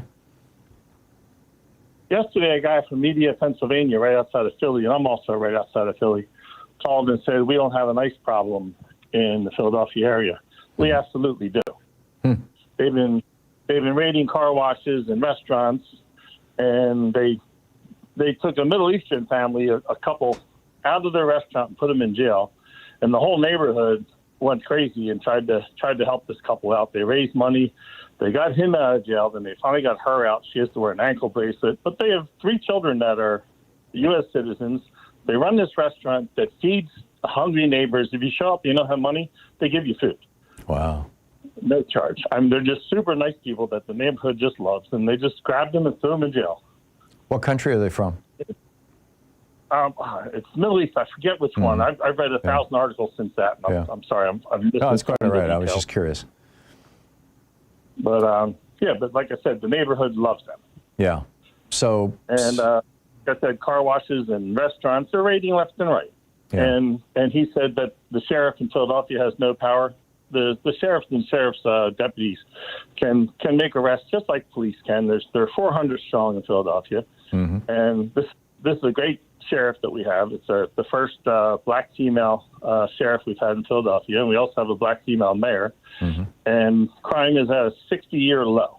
Wow! In Philadelphia right now. Yeah. So we need more strong black women in leadership roles. I'm with you, Tucker. This work. I'm with you. And so to Paul Singer, he's back in the news. You used to talk about him like 15 years ago. Yeah, when Greg Palast wrote a book called Vulture's Banquet, as I recall, which was largely about Paul Singer, about these predatory funds. Yeah, Judd, the Popular Information on Substack, on Monday the 5th, January 5th, wrote about him.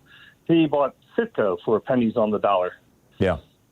Well, he made a bid for it. Did he actually execute the purchase? My understanding was the purchase has not yet gone through.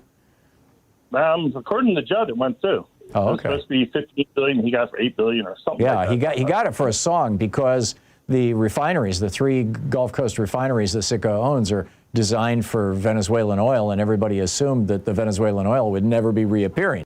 Well, now all of a sudden it is. So if he had any kind of inside information, that was a great bid to make. Or on the other hand, if he was the one who talked Trump into, overthrowing Maduro and getting the oil, that was a great bid to make.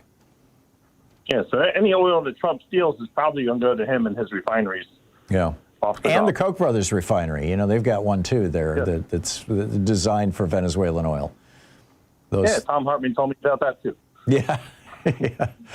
Yeah, it's going to be interesting to see how this shakes out, and it's amazing to me how Judd Legum did the shoe leather work, did a great job of reporting on this, but it seems like the media doesn't want to touch the story, and I don't know why, other than that maybe he's litigious, but it's pretty amazing.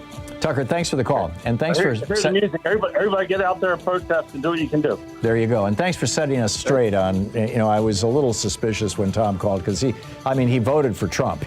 So when he calls up and says, "Here's my opinion," I always take it with a grain of salt. But I didn't hear the other side of the story. Thank you for filling us all in. Appreciate it. It's 22 minutes past the hour. We'll be back with more of your calls and the news of the day in just a moment.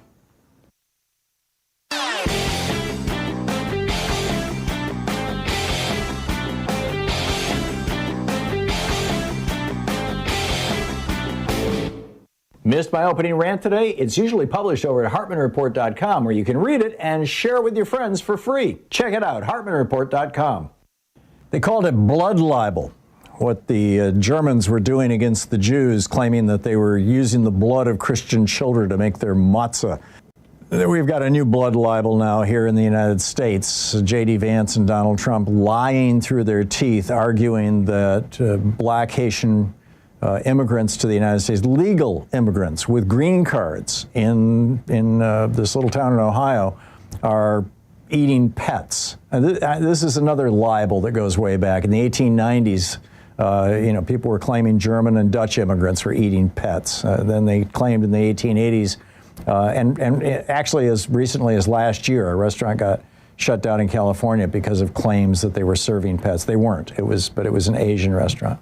This is just evil stuff, these lies and spreading this kind of hate. And this is now the strategy that the Republicans are using. There's a whole article about it at HartmannReport.com. Hate as a political weapon. Check it out.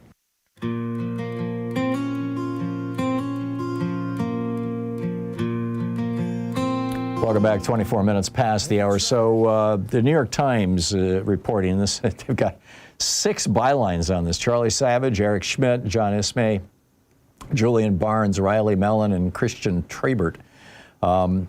U.S. attacked boat with aircraft that looked like civilian plane. Well, the headline kind of understates the actual what happened. The headline should say, Trump commits war crime by attacking a boat with an aircraft that looks like a civilian plane. This is something called perfidy, P-E-R-F-I-D-Y, which, generally, I use the word occasionally. It's a little anachronistic, but, generally means doing something that's just horribly disreputable, perfidious, it's just wrong. And there's actually a law about this. There's an international law and there's U.S. law. And what it does is it defines a war crime called perfidy. And that war crime is if you use a vehicle or an airplane that is designed to appear to be civilian and use that as an instrument of war so that the enemy drops their guard, that's against the rules of war. And the reason why isn't so much that we're trying to protect the people that we're attacking. It's so the people we're attacking won't think that a civilian aircraft going over is a military target and blow it out of the sky. I mean, it's for the benefit of everybody, right? That nobody does this. And it turns out that the airplane that they, that first strike on that boat where they killed 11 people, where they had to come back and do the second strike because the 2 guys were still floating in the ocean. And in fact, they were waving at the plane saying, come save us, because they didn't realize they'd been hit by a missile. They just thought their boat had exploded, as far as anybody can tell. And they were waving at this plane because it's just this giant blue plane with a big white stripe down the side. It looks like a commercial aircraft. It was a 737. But the ordnance, the missiles were not hanging under the wing like they should on an airplane. They were inside. We open a little door and shoot them out. I mean, this is mind-bogglingly illegal. This is a war crime. This is wrong. And yet that's what the Trump administration and Admiral Frank M. Bradley, who ran this operation on September 2nd, did. And, the New York Times has pointed this out. The plane is over at the airport in St. Croix now, and the U.S. military has killed at least 123 people in 35 attacks. Now, after that first instance of committing the war crime of perfidy, they went back to using regular military aircraft. But still, somebody should be prosecuted for this. This is wrong. You're listening to the Thom Hartmann Program. Call 202-808-9925. Yeah, somebody like Whiskey Pete. Let's haul him before Congress or before a judge. Back with your calls right after this.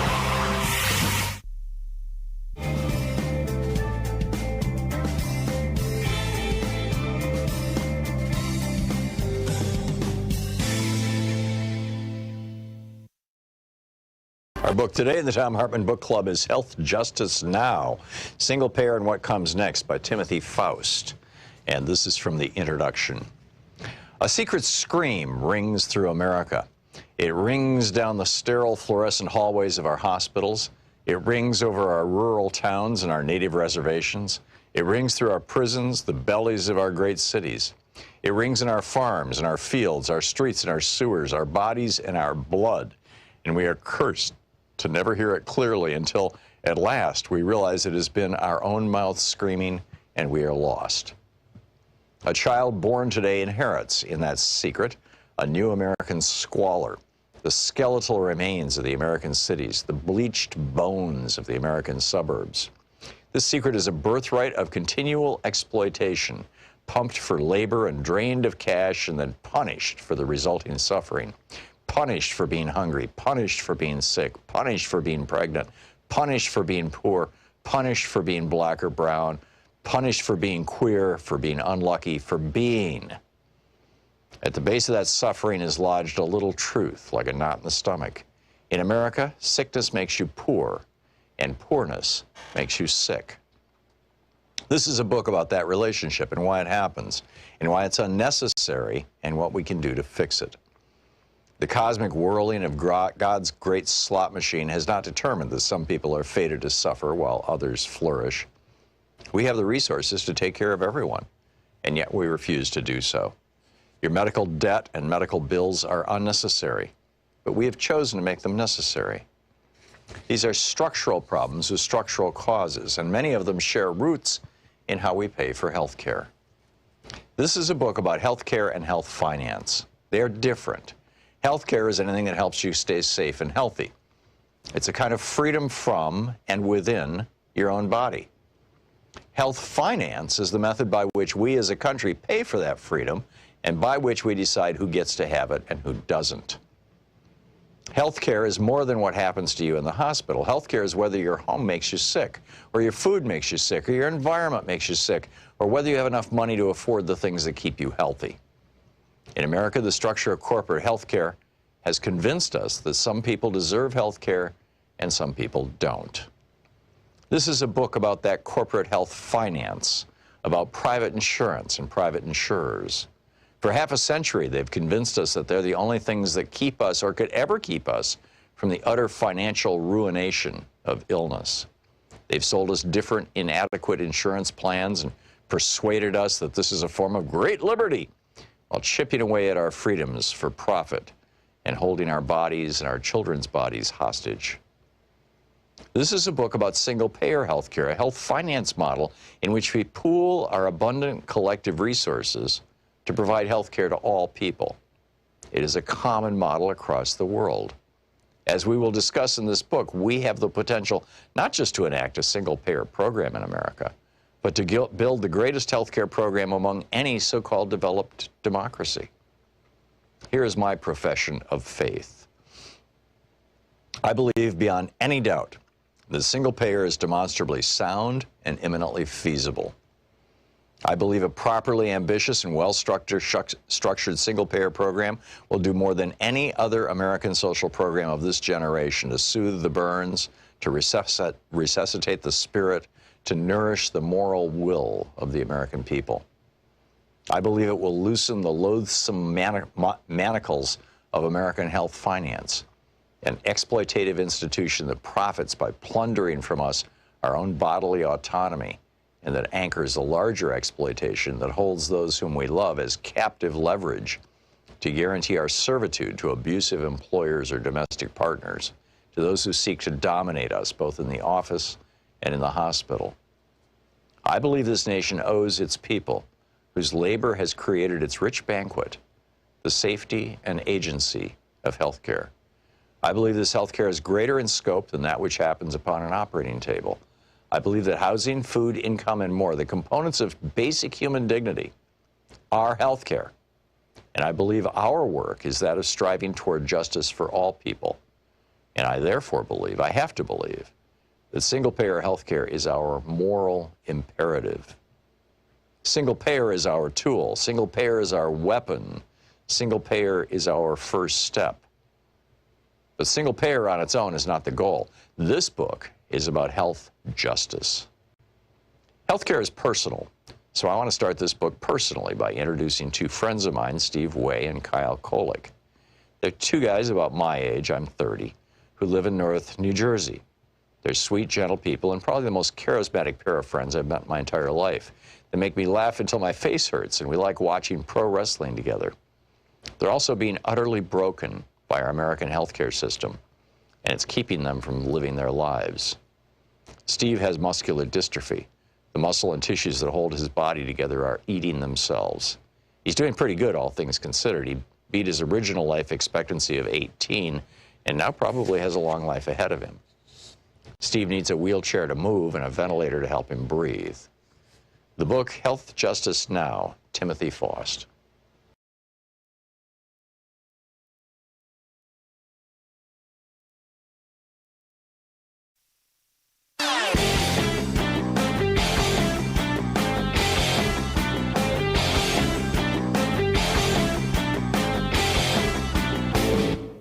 Share the Thom Hartmann program with your friends. Our podcast, The Hartmann Report, is absolutely free and available wherever fine podcasts are available. And the entire 3-hour podcast is available over at thomhartmann.com. Way back in 1964, when Lyndon Johnson signed the Civil Rights Act, the Voting Rights Act, the Republicans started this rant about how the election of 1960, Jock Kennedy stole that election, and there's voter fraud in America. And it became a thing. They started this thing called Operation Eagle Eye. William Rehnquist was running it in Arizona, trying to intimidate Hispanics and African Americans into not voting, essentially. They have now used this claim that non-citizens are voting, this voter fraud claim, in virtually every red state to make it harder to vote, to purge people off the voting rolls, to make people's votes not counted with their exact signature matches. It's a scam. It's a grift that they've been running for 60 years, and the American media won't call them out on it. There's a whole piece about it called Trump and the GOP's Big Lie 2.0 over at HartmannReport.com. Please check it out. You'll find it fascinating.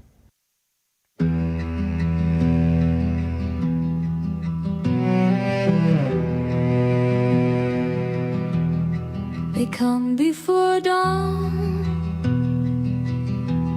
in the cold of the grave. Black masks in the mist,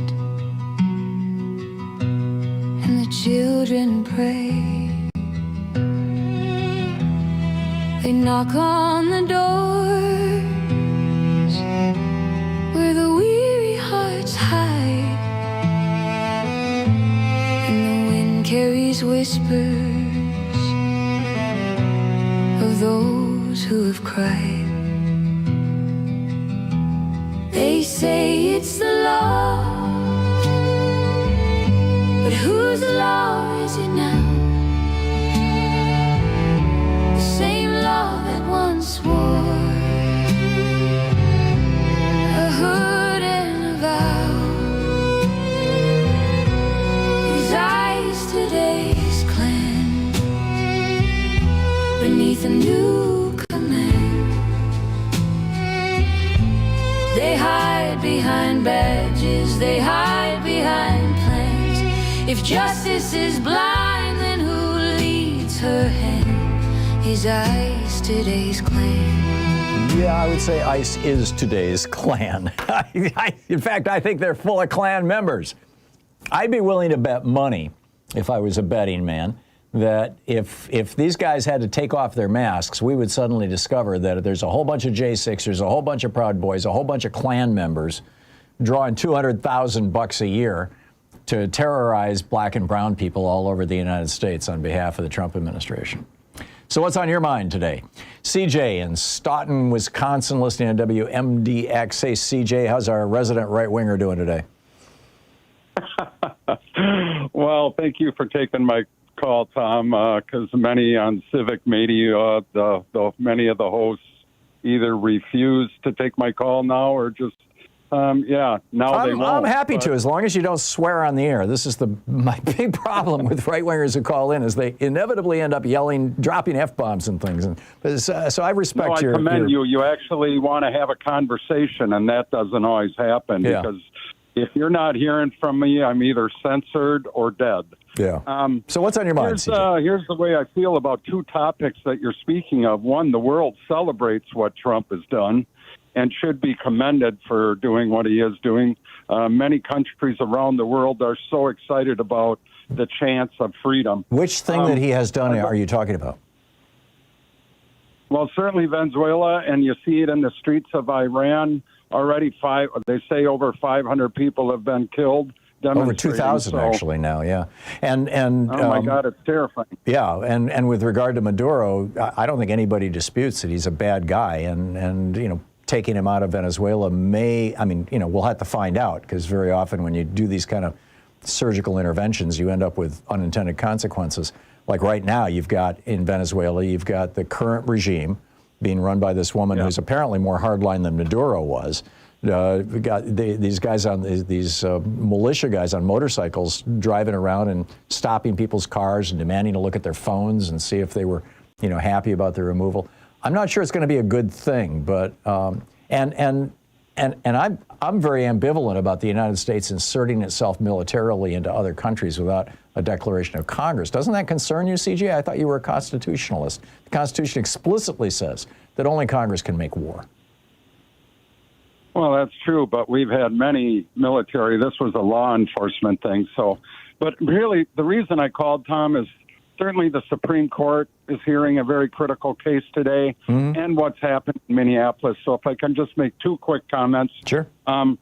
First of all, the what's being argued in front of the Supreme Court today, I think shouldn't even be a close case. As a matter of fact, I believe the attorney for the transgender athlete that's fighting to be able to compete was asked if they agreed there is men and women's sports in the NCAA. The attorney agreed, and Judge Alito's asked, well, how do you define that? And the attorney said, we don't. So it's so clear-cut that this isn't. It should be 9-0. I'm sure it'll end up 6-3 or maybe 7-2. But the other thing, what happened in Minneapolis. Well, let me just, if I can just speak to that, and then we can talk about Minneapolis. My understanding is, and my understanding is somewhat limited because I have not been following this case this morning. I mean, I know it's being heard right now. And, and you weren't able to listen to it, obviously. Yeah, I got sucked into show prep, and then I'm on the air. But my understanding is that the young trans woman who wants to compete in women's sports, who was born a man or born male, never went through puberty, and so never acquired the testosterone and the muscle mass that's associated with it that men get. And that might create a real significant distinction between her situation and that of somebody who actually went through puberty as a man and has substantially different muscle and bone mass than a woman trying to compete in female sports. And so that kind of creates a gray area where you might see some sort of nuanced decision here. What do you think? Well, actually, I think it's going to create even more of a gray area, and that's what they don't want because, or I believe most people don't want, because that's going to allow virtually to end all male. There'll be claims to end all male and female distinction. Nobody's arguing that, CJ. Gray area. This is a response to people who have an illness or a condition that's identified by the DSM, gender dysphoria. It's a real thing. Yeah. And I believe it is. Yeah. And but the argument, some of it was, well, how many does this affect? And then what determination should that be allowed to come into the argument? Sure. But it's supposedly there's only 1% of. Yeah, no, I get it, and I get that over 60% of Americans, when polled on this issue, say that they don't think that anybody who was born a man should be competing in women's sports. Period. I think it's even greater than that, Tom. But that's what I saw this morning. Can I comment on Minneapolis? Yeah, sure. Yeah, go for it. Because it is extremely tragic what happened. I don't care whether you agree with what this woman did or didn't do. I've gotten a number of law enforcement friends, and one of them said to me, these ICE agents or law enforcement is trained, and supposedly this woman belongs to an a group called ICE Watch, who helps, track and identify and obstruct ICE agents. So She was trained to use her vehicle to obstruct, and the ICE agent was trained to end the threat of the use of a vehicle. But that's not a threat of bodily injury or death. That's a hassle. You don't execute people for parking a car in the middle of the road. A vehicle, 6 months prior. So I disagree with that fact. A 4,000-pound vehicle can be used as a weapon. But she wasn't using it as a weapon. She parked it in the middle of the street. There was a holiday parade in Milwaukee where 30 people were injured and a number of people killed. Oh, and Charlottesville, Virginia, you had a guy who murdered Heather Heyer with a vehicle. I get that, but that's not what she was doing. Well, she didn't follow the directions of the officer, did she? Well, what I heard was one cop said, get out of the car, and the other cop said, get out of here. No one will answer that question. Did she follow the directions of the officer? She had two different officers giving her two different directions. One told her to leave, and the other told her to get out. Well, you can hear it yourself, CJ. The one that was saying, drive, baby, drive, was her wife. Her wife wasn't even in the car at the time. Drive, baby, drive. And she wouldn't even let her in the vehicle. Yeah, I know. She wasn't in the car at the time. So, she was trying to get in, and she said, drive, baby, drive, when the officer said, get out of the car. Right, because she could see what was going on. So in your mind, if somebody disobeys an ICE officer, they could be and should be executed. Is that what you're saying, CJ? No. But I tell you what, you don't take a 4,000-pound vehicle and accelerate towards them. Well, she wasn't accelerating towards them. You can see, look at the next time you watch that film, look at the front wheels. She turns them hard to the right, away from him. Did you hear the vehicle hit the officer? No, it did not hit the officer. And in fact, that video that Kristi Noem released, where it looks like he might have gotten hit at that moment, that's when he's moving the phone from his right hand to his left hand so he can pull out his gun with his right hand and shoot her dead. Well, you know what, Tom? If she would have just raised her hands, put the vehicle in park, and got out, she'd still be alive today. That's the kind of CJ. That's the kind of BS justification for police violence I've been hearing my whole life, and I'm not buying it. She was trained to obstruct. Yeah. So. Well, she did. Is that a crime? I mean, I'm going by what my friend said. He was trained to end the threat, and she created the threat. Yeah, it wasn't a threat. You had cars driving around her. She wasn't even successly blocking the street. And here's the other thing he said. It could be somewhere in the middle. She panicked, and he overreacted, but he doesn't believe so, my officer friend. I get it. Okay. Well, this is CJ. Good talking to you. Thanks for the call. It's 46 minutes past the hour. We'll be right back. You're listening to Thom Hartmann. Visit thomhartmann.com for audio and video archive. Back with more of your calls in just a minute. Stay with us.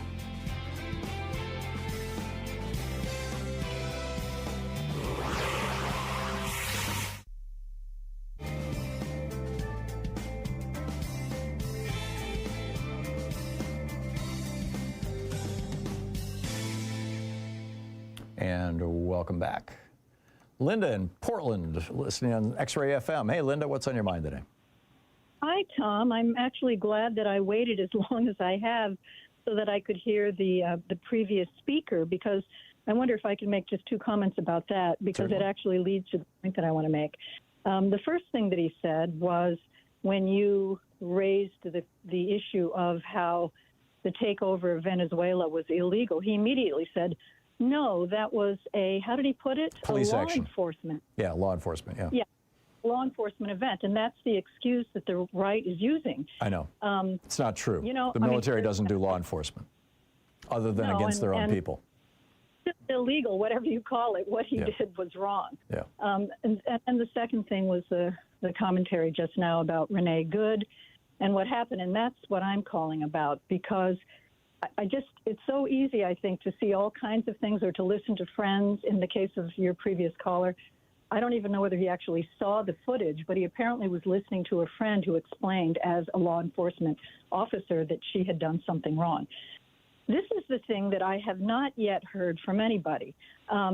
So Jonathan Ross is the man who shot and killed her, and people keep saying, well, it's odd that he would do this because he's married to an immigrant woman from the Philippines, right? And he has all this training. He's worked since 2013, I believe, in law enforcement. But one thing that I have not yet heard, and I think that this is really a part of the picture, maybe the very reason why he actually shot and killed her, is that she's gay. I mean, she's a part of a lesbian couple. Nobody has said that. Yeah. But what is ICE if they are not bigots and racists? Yeah. And in this case, I suspect that he saw that the wife was trying to get into the car. Maybe he knew ahead of time that this was a lesbian couple, and he took aim. And as you just said, her car was trying to get away from the scene, and her wheels were turned away. That's right. Excuse me, was turned away.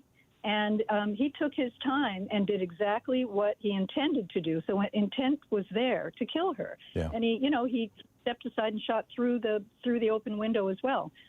So I don't know. I haven't heard anybody say that. I wonder if you have. It's possible this was a hate crime. I think it's more likely. I mean, one of the things that we know from decades of research into this is that when husbands kill their wives, and it's tragically common in the United States and all around the world, frankly.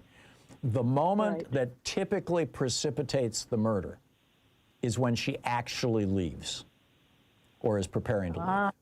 That's the moment that is the, like an 80, 90%, some huge percentage. I shouldn't cite numbers because I don't know them off the top of my head, but you can look this up. It's easy to find. The vast majority of the cases of spousal murders are when that abused spouse finally says, screw it, I'm out of here. And that's basically what she said to him. She said, man, I'm not mad at you. In other words, she was saying, I'm in control of this interaction. You're not getting under my skin, and which infuriates abusive men. And then she takes off. She's leaving. And he just was not willing to tolerate a woman, one-upping him, frankly, in my opinion. I think that's what's going on. Well, that you may be right, and I wonder about the other angle as well. Just haven't heard anything. Yeah, it's not impossible. I mean, that this was a hate crime, that this was an anti-gay hate crime. That because it might be all of the above. Yeah, although I don't know that he would have known her marital status. He might have just thought they were two uppity women. Who knows? But Linda, very trenchant observation. Thank you for the call.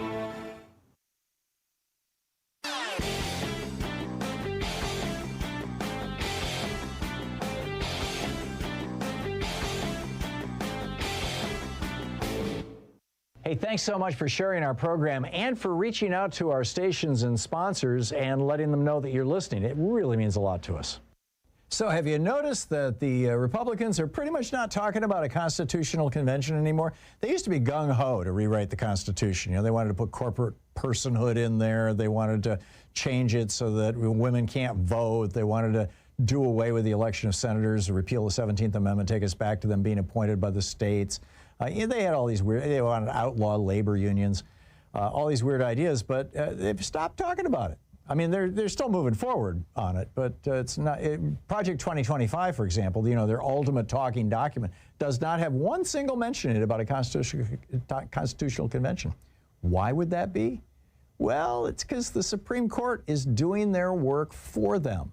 I mean, they have overturned Article 2. They've overturned the 1st, 4th, 9th, and 14th Amendments. They've overturned Article 1, Section 7. All the details of this whole thing are over at HartmannReport.com. You got to check it out. I used to walk these streets unafraid, head held high, no need to explain, but now the boots are back. The whispers too, and they're looking for someone who looks like you. They don't knock, they demand, no room for doubt. In your own hometown, you're a stranger now. They say it's law, they say it's peace, but all I hear is papers, please. Papers, please. Welcome back, 52 minutes past the hour, picking up your calls here. Billy in Wimberley, Texas. Hey, Billy, what's on your mind today? Hey, Tom, listen, y'all have been talking about Renee Good again today. just want to reiterate, I called you last week. If people like you had not piled her up, she would have been in that car out there obstructing those ICE agents. And if Billy, your phone is breaking up. But you know, what I heard you say, and hopefully your phone will come back, but you said if people like me hadn't riled her up, I think that Renee Good was capable of getting riled up on her own. She lives in that community. She sees what these masked, unidentified thugs are doing, and she decided, like a patriot, to take a stand, to do something about it. I would think that you would be impressed by that you would honor that. I mean, this is sic semper tyrannis. This is, you know, don't tread on me.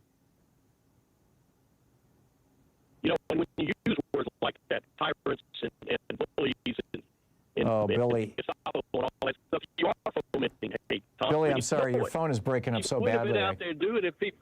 There we go. Oh, give me a break. Okay, now it sounds like your phone is working. Try it again. Now I'm not hearing anything. Billy, I'm sorry. Call back and we'll try it again. Adele in Villa Park, Illinois. Hey, Adele, what's on your mind today? Hi, Tom. Thank you. Great conversations today. You had talked about GoFundMe in regarding to the murderer of Renee Good. I don't want to say his name. Yeah. It's my understanding that it's illegal to raise funds for officers in that position. And so I'm involved in a very active Indivisible group. And we got directions. You can chat GPT it of how to, you just go on GoFundMe. You can go to fundraiser report and then go to the bottom. It'll say add details. It's very easy. You can also fill out a trust and safety report form and identify it as illegal. Yeah, if I can interject, there's a whole thread about exactly how to do this right now that's active on dailykos.com. DAILYKOS.com, and you know, it goes into all the detail, and it's got hot links right out to the specific rule that GoFundMe has is that you may not raise money for criminal defense, and so they appear to have gotten around that by saying that the money that they're raising, this $500,000 or more that they've raised so far, is for him personally. It's not for his criminal defense. And truth be told, it looks like he's not going to need a criminal defense. I mean, you know, the Justice Department just said we're not even going to investigate it, much less prosecute this guy, which provoked 4 people, the 4 people at the top of the criminal division in the Department of Justice, to resign today, this morning. Oh, wow. Wow. Yeah. Wow. Yeah. So, you know, that will be... That will be his claim when he goes back to GoFundMe and says, this is not for criminal defense, I'm not violating your rules because I'm not a criminal and I'm not being charged as a criminal. And I'm guessing that he'll prevail, although I wouldn't discourage people from going to Daily Kos, finding the article, and then, you know, clicking through and objecting over on GoFundMe. But I suspect because of what I just laid out, it won't work. Yes, and do I have time to tell you what my village passed last night an ordinance? Yeah, we have 15 seconds. Go for it. Okay, thank you. So my village of Villa Park, Illinois, passed an ordinance last night with amendments from public citizen comments to protect us and employees against ICE coming into our village. It's a small win, but a big win, too. Thanks, Tom. That's great. Thank you, Adele. Thanks for the call, and thanks for listening to WCPT there in Villa Park. It's, well, we're hitting the top of the hour. On the other side of the break, our buddy Dean Obeidallah, my colleague here on Sirius XM, who is on in the evenings, will be with us. A lot to talk about. Stay tuned. It's going to get really interesting.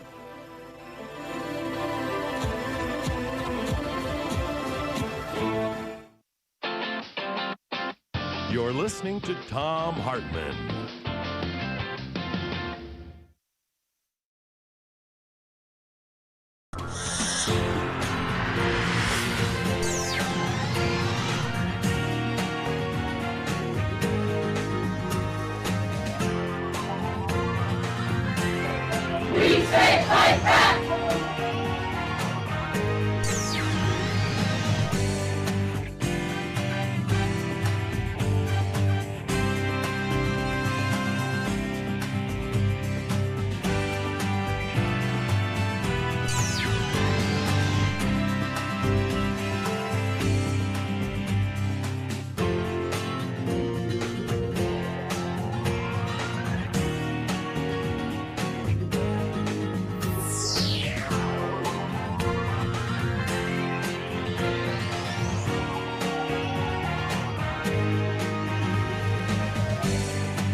book today in the Thom Hartmann Book Club is by Brian J. Karam. It's titled Free the Press, The Death of American Journalism and How to Revive It. This is from the very last chapter, page 265. My father once told me that if you have a complaint, then you'd better have a solution. People bitch about everything, he routinely told me. They seem to like it more than solving problems. I've often thought about that as I spent a career covering the news. It is increasingly popular to merely ignore those things with which we don't agree and treat people the same way. That's hardly a solution. It only creates more problems. My pop also preached to me about adaptability, as did Alan, and that is a lesson I've tried to apply to every part of my life, to adapt. By the time Alan was preaching the same thing, it was a lesson I'd already learned, though it's still much appreciated. Today, the changing media landscape calls for adherence to some of our strictest tenets, while at the same time adapting to how we deliver the news to the public. Our democracy demands it. The local paper is perilously close to completely disappearing. Large swaths of this country live in news deserts. According to a study published by Axios in June 2021, the United States has lost some 37,000 newsroom jobs since 2016. And according to a study released on May 1st, 2021, by the University of North Carolina School of Media and Journalism, more than 1,300 communities across the United States have lost all news coverage. Among the findings in the study, about 20% of all metro and community newspapers in the United States, about 1,800, have gone out of business or merged since 2004, when about 9,000 were being published. Hundreds of more have scaled back coverage so much that they're becoming what researchers call ghost newspapers. Almost all of the newspapers still publishing have also scaled back, just less drastically. Online news sites, as well as some TV newsrooms and cable access channels, are working hard to keep local reporting alive, but these are not taking root. These are taking root more slowly than newspapers are dying. Hence the 1,300 communities that have lost all local coverage. To adapt to this undeniable fact, we have to make newspapers more viable and easier to sustain. We cannot afford to let newsrooms disappear because they play a vital role in delivering information that the internet cannot reproduce. When you go to the internet, you're usually on a hard target searching for information. When you pick up a newspaper, you're scanning for information and are open to read anything presented to you. You may not know what to search for, but you know what you want to read when you find it. Newspapers are smorgasbords of information. The internet isn't and cannot be set up that way. So how do we save newspapers? There are a variety of business models currently under consideration. Nonprofits hold promise, but as of yet, we haven't gotten the needed solution or the needed traction. A big push was made to save the Baltimore Sun through a nonprofit, and this may indeed be the best way to save newspapers, since the job they do for society is completely incompatible with capitalism. Quote, "There's no question about it. I don't think any problem facing the country is more severe than what is facing our news information infrastructure," end quote. Michael Copps, formerly of the Federal Communications Commission, told me. Quote, "I saw it. First call I got was from the chairman when I joined the FCC was about the merger of Fox and Chris-Craft. That set the tone. I was going to the FCC. I thought going to the FCC was the coolest job on earth. We'd be serving the public. And then I realized I spent a lot of time meeting with CEOs who wanted to seek approval of their mergers. The FCC more often than not approved the mergers. Then a rival would come in and gripe and say in order to compete, they had to have a merger too," end quote. The free market obviously isn't the answer. It only allows politics and information today to be played and reported on as sport. Walter Cronkite, Dan Rather, and others saw it coming. This is a very steep mountain to climb, and there is no commercial solution to the problem. The corporate consolidation, as Copps told me, is too embedded in the system. How do you get beyond that? The government has to exercise its antitrust laws, and we need to think about public media. Put the brakes on corporate mergers. Subsidies are the key, Victor Picard, the University of Pennsylvania communications professor, explained to me. He works at the intersections of U.S. and global media activities and politics, the history and political economy of media institutions, and the normative foundations of media policy. Quote, "It's the commercialization, the dedication to clickbait, and profits above all else. That's what's driving this. There's no commercial incentive to do it right. Journalism often isn't sexy," end quote, he said. While there isn't one perfect model, Picard said he could see subsidized subscribers or a voucher plan. Everybody gets a $100 voucher and they can buy media of their choice. It guarantees a certain method of support. Subsidize the news outlets themselves. My preference is to radically expand and reform our public broadcast system so that they can actually be politically independent, end quote. Pickard also supports public media centers in every city across the country, public libraries, schools, and journalism schools. That's my radical plan. It's healthy to have a mixed system, independents, nonprofits, public benefit corporations, and standards for-profit companies. The driving force today in journalism is capitalism, and it's driving our journalism into the ground. The book is Free the Press, The Death of American Journalism and How to Revive it.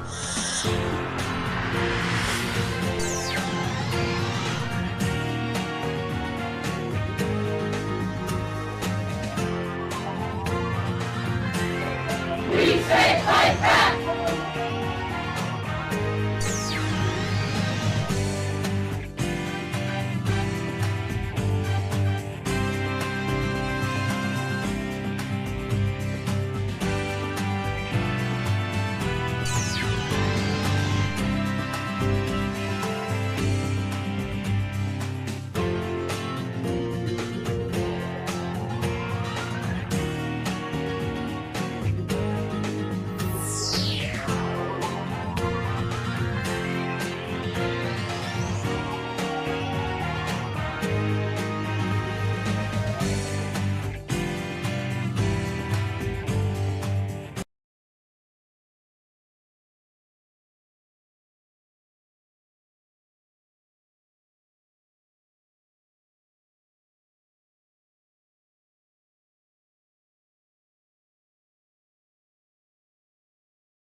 This is the Thom Hartmann Program. Welcome back to the third hour of our program. You know, one of the newsletters that I get from Substack that I most look forward to is the one by my friend and colleague, Dean Obeidallah, who does a talk show here on Sirius XM, channel 127, Sirius Progress, 6 to 9 p.m. Eastern Time, Monday through Friday. It's called the Dean's Report. And today, in fact, just probably a half hour ago, he published a new newsletter titled, If You Ever Wonder How Germans Became Nazis, You're Seeing It Firsthand with Renee Good's Murder. And it's absolutely brilliant. Dean Obeidallah, welcome back to the program, Dean. Thank you, my friend. It's great to have you on. Great to have you on. I'm used to welcoming you on my show. It's great to be on your show. Not often I'm a guest, except for you. So thanks for having me on. Yeah, it's always a pleasure. So tell us about this. I just got this. You start out with Hannah Arendt and talking about the timeline to the Holocaust. You point out Germany wasn't imprisoning Jews until 1938. The first people that Hitler went after were his political opponents. Right. I would argue that the reason why Trump is going to fail over the next 6 months and Republicans are going to start turning on him once their primaries are done is because he failed to imprison his political opponents. And we're still out there, as it were. Right. But anyway, let's get to your piece here. Sure. I mean, I start the piece with the famous quote that she wrote called "The Banality of Evil." Right. And the banality of evil, and simply, it can mean different things, but in this context, and the reason she coined it, she studied the Nazis and noticed how they were not sadistic, cruel people, so many of them. It's the idea that everyday people can, in the right circumstances or the wrong circumstances, commit horrific crimes against humanity, be it genocide, the Holocaust, state-sponsored mass killing and extermination of a people. And that was her point. And the idea that, so how do we get to normal people doing this? Things that if you asked them before Nazi Germany, they would have, of course, said, no, I'm not going to do that. We'd never do that. And there's different reasons, Tom, and I'm sure, I mean, you lived in Germany, and I know you're you studied a great deal about this. There are different reasons for why people became Nazis. Some were true believers. Some it was conformity. Some was the idea that their lives were lost and they found a purpose in it. Others, social status. There are all different reasons why. But what's remarkable, the study shows you that people in the times that they should not be in will do horrific things. And that's my point really about ICE, that I conclude with. I don't think that people who've been in ICE for years joined for the idea of assaulting fellow Americans and killing fellow Americans and even assaulting and killing migrants. I think they probably joined for the best of reasons. I don't mean the ones that joined under Trump. I mean years ago. But now they're following orders. And this is what we have. We have a new face of the banality of evil. And it's because of Donald Trump. And they're conforming. They're going along with the orders. And to me, the big point I raise is the defense, the cold-blooded defense of the killing of Renee Good should be a wake-up call for people as we're moving down the path to dehumanization of Democrats and anyone who defies Trump. And you need that dehumanization to lay the groundwork for crimes against humanity, for genocide, for Holocaust. You need it. And we're continuing down that path right now with the reaction to Renee Good's killing. Yeah, and the cheerleading for this, it's coming from the right. I mean, it's astonishing to me. I've had two conservatives or right-wingers or whatever call into the program today, both defending the killing of Renee Good. This is now gospel among right-wing media. I mean, anybody who listens to Fox News or any of these other right-wing outlets are just absolutely convinced that this was the right and proper thing to do. Well, there's a difference between having a legal discussion about did the officer in this circumstance have the right to use deadly force. That would be a different discussion. That's not what's going on, Tom. A fellow American, a mother of three, was killed, and there is zero empathy, zero compassion from her, coming from Trump to Kristi Noem to J.D. Vance, zero. They've painted people like Renee Good and those who stand with her against the administration as we are domestic terrorists. We are the enemy of the state. It is no different than the language used by the Iranian regime in terms of dehumanizing the protesters there to lay the groundwork to kill what could be thousands now. We're seeing a new report just a short time before I came on from CBS News. Thousands potentially have been killed. You dehumanize people so that you can visit upon them heinous acts. And we learned from the Holocaust, people did this to their neighbors, their co-workers. And that's what concerns me. It was the bloodlust. And look, I just saw before we came online, $600,000 have been raised by MAGA for the officer who killed Renee Good. Right. And he's not facing any legal expenses. No. He's not facing any medical expenses. For killing a protester. Yeah. It's a reward for killing one of us. That's what people don't understand. It is killing one of us, and they're giving him a reward for that. This is the way, Tom, I've so avoided using terms like Gestapo tactics or equating ICE with Gestapo tactics. Now, if you don't do that, you're gaslighting people, undermining the real threat posed by ICE. It has turned into a militia of Donald Trump. And part of it, Tom, as I write my articles, because he's told them they're immune. They can do whatever they want. J.D. Vance lied last Thursday saying absolute immunity. That's an absolute lie.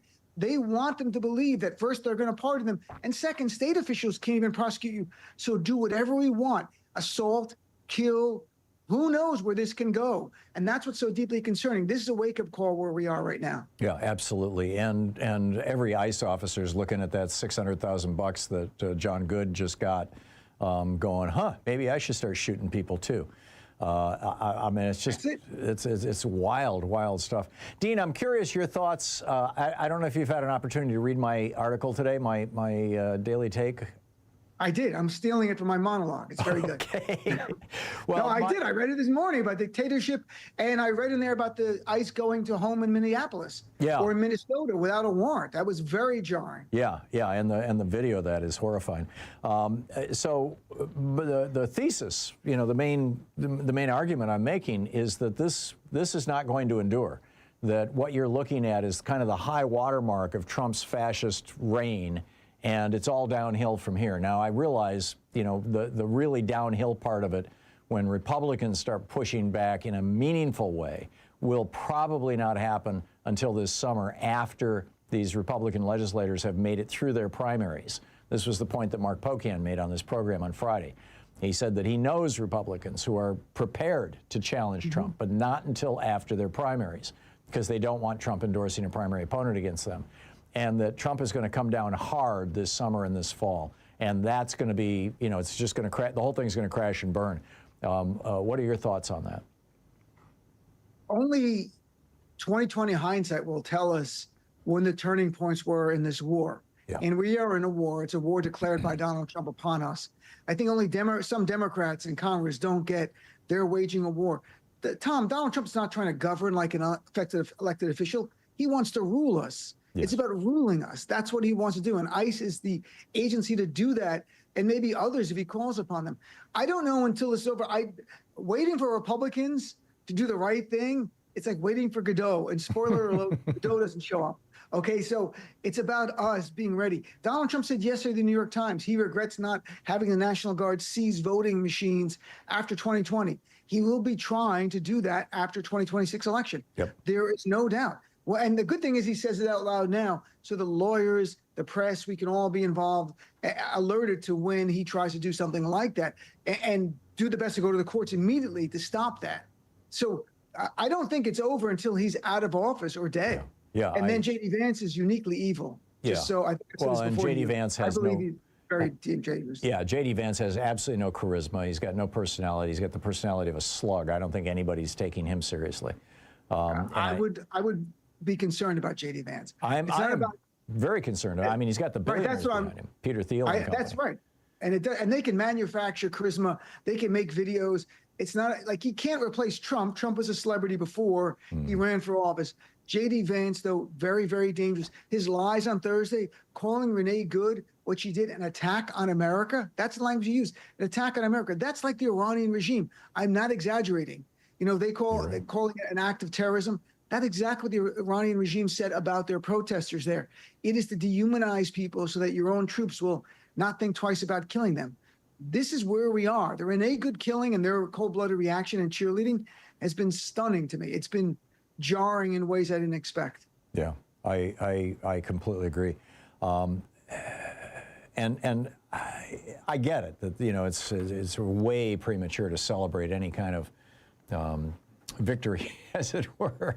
But the American spirit, I think, is not. I mean, we've been a democracy more or less. Obviously, all the flaws we can cite the chapter and verse, but we've been a democracy for 12, 13, 14 generations, for 250 years.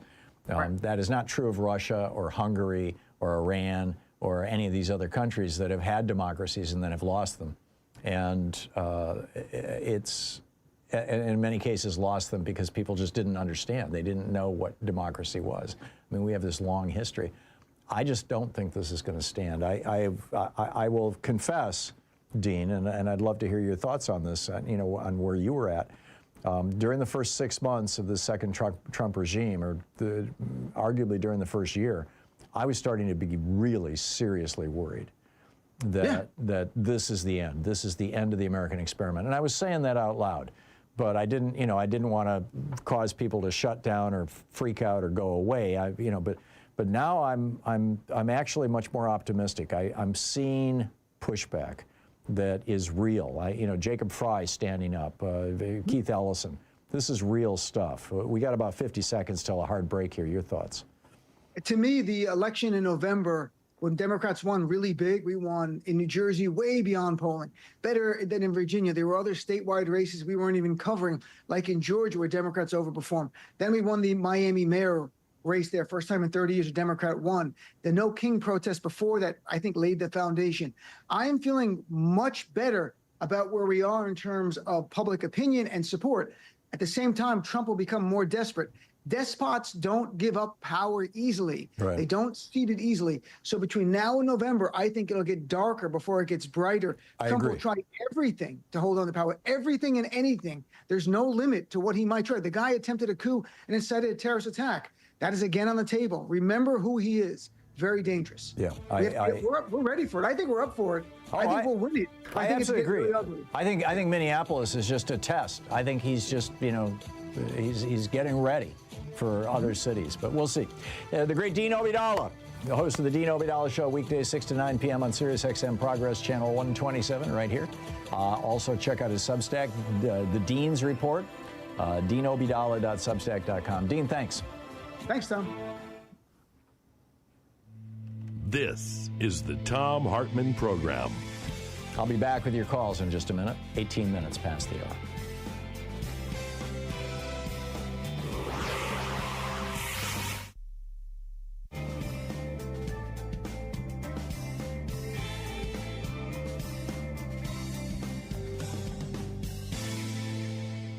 And welcome back. Matt in East Jordan, Michigan. Hey, Matt, what's on your mind today? Yeah, I called about Jonathan Ross to begin with, but because of the comments made by the Matt, I'm sorry. Forgive the interruption, but you know we had this problem with Billy's call too, and it might be on our end. I'm not real sure, but your phone is breaking up terribly. I'm going to put you on hold, which I should have done with Billy, and pick up another call. And while Mateo is going to check in with you and see if there's some way to fix this. So let's pick up some other calls here. Gary in Monroe, Georgia. Hey, Gary, what's on your mind today? Hello, Mr. Hartmann. It's been a while. Yeah, good to hear from you, Gary. Greed has no heart. Well, it's always good to hear your voice, Tom. Thank you. On a personal level. Thank you. It really, really is. You're I wish you could run for office. No, I don't wish. I know. I'm happy where I am. I know you don't. I know it. You're wise beyond your years, young man. This is just my observation. It's a terrible tragedy. Obviously, another killing that was unnecessary. The killing of Mrs. Good. Mm-hmm. Having said that, though, I know I'm not there at the moment. Mm-hmm. And at that moment, it turned out to be the bottom line. You know, I'm a bottom line man. It may take a while, but I'm a bottom line man. She was her own worst enemy, Tom. Who was? She should have never moved that. She was her own worst enemy. Who's in the the end. She should have never moved. Oh, Renee Good? Miss Good. Well, I think, she was just trying to drive away from a situation that was getting increasingly unpleasant. I probably would have done the same thing. But she should have never, but in this, well, I can appreciate you saying that. But the bottom line to me is she should have never moved. I see it all the time here in America. They stop people and the people speed off and then they shoot them dead. She should have never moved that car. Well, you're not. Number one, there's no police department in America that is trained that it's acceptable to shoot at a fleeing vehicle, unless that vehicle represents a threat to them or others. But that's a different issue. That's true, but that's a different issue. I'm saying the bottom line is she was her own worst enemy. I would have never moved that car. Yeah. Well, I'm sorry. Okay, Gary. I get your opinion. I disagree, but I get your opinion. Yeah. Well, all right. God bless always, Tom. Okay. Thanks a lot, Gary. Good to hear from you. And let's just see here if Matt's phone is working. Matt, I got about 15 seconds left. Or you want me to hang on if your audio is working now? And we can pick up the conversation? Yeah, okay. It's working? It is, but I'm going to hit a break here in about 12 seconds. So you can either make a quick point or I'll put you back on hold and I'll pick you up on the other side of the break. It wouldn't be that quick. Okay. All right, Matt, I'm going to put you on hold and we'll be right back with you. And I just, want to say about Renee Good, I think that this vilification of this young woman is just wrong. It's just wrong. And I am proud that she was willing to stand up to state violence, to these masked, unidentified, armed thugs. And the villain here is Jonathan Ross, in my mind, period. We'll be right back.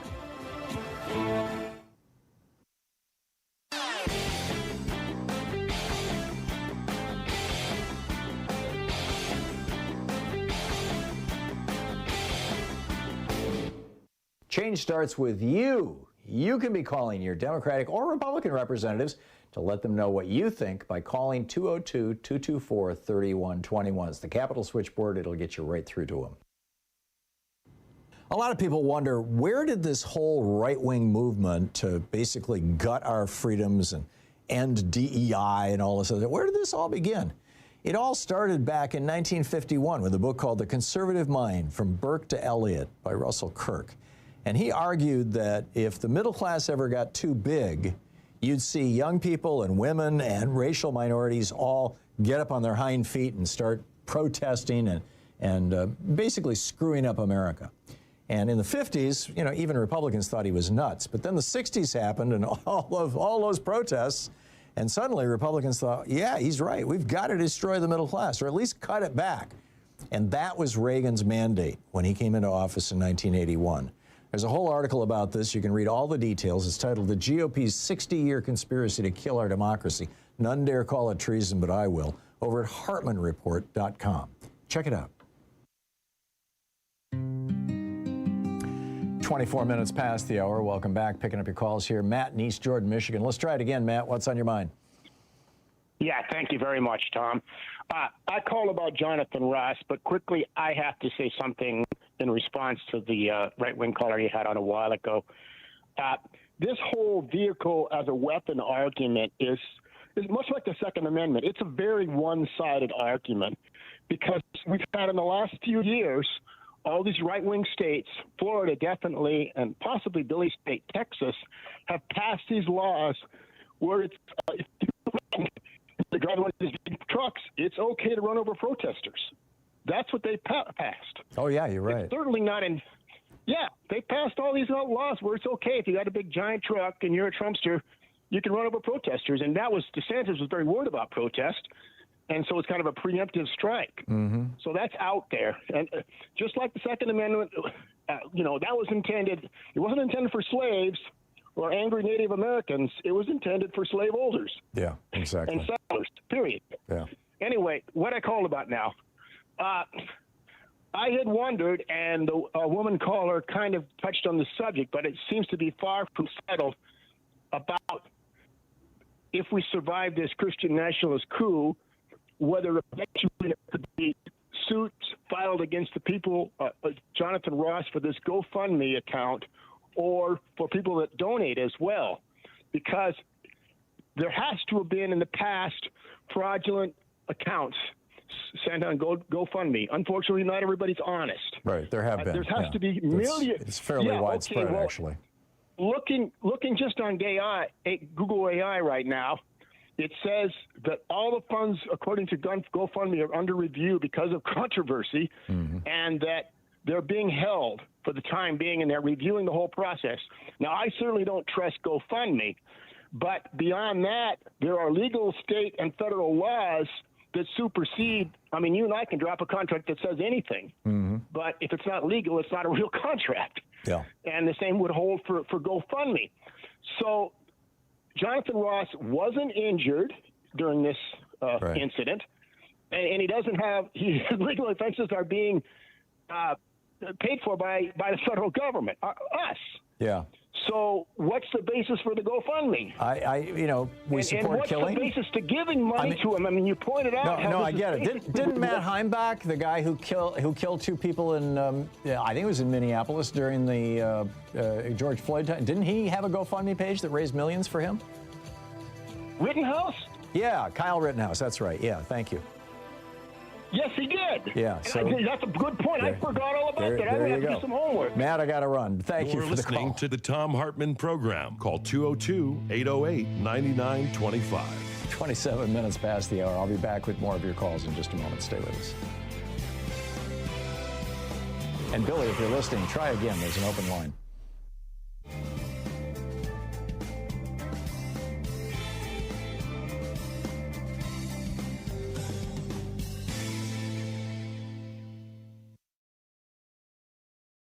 Today in the Thom Hartmann Book Club is Fred Kaplan's new book, The Bomb: Presidents, Generals, and the Secret History of Nuclear War. This is from the introduction. For 30 years after the Cold War ended, almost no one thought, much less worried, about nuclear war.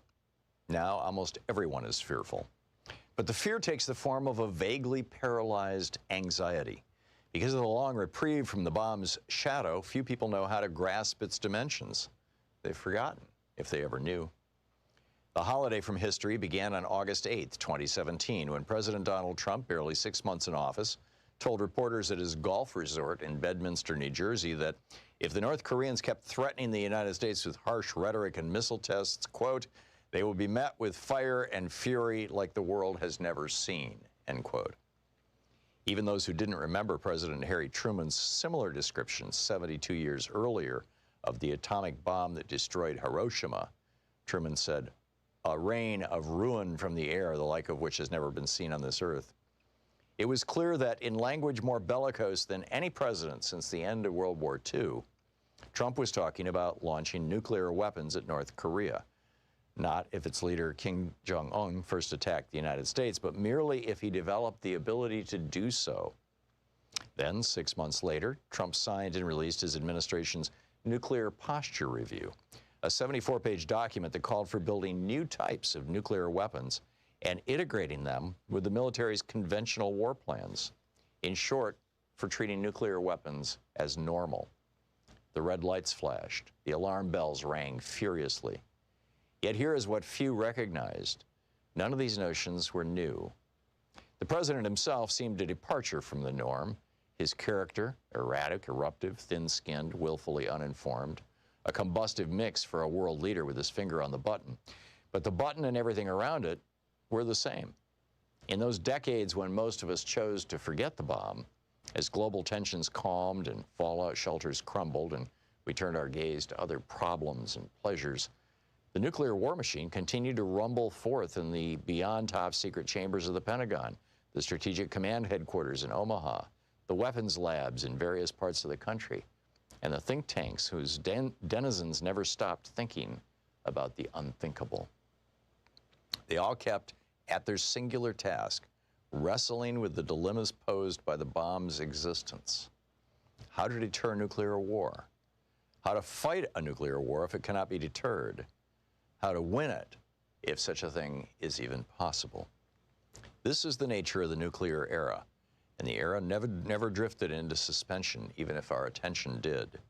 Trump snapped us out of our slumber, reminded those of us who were old enough to know, and informed those who weren't, that the bomb is still here.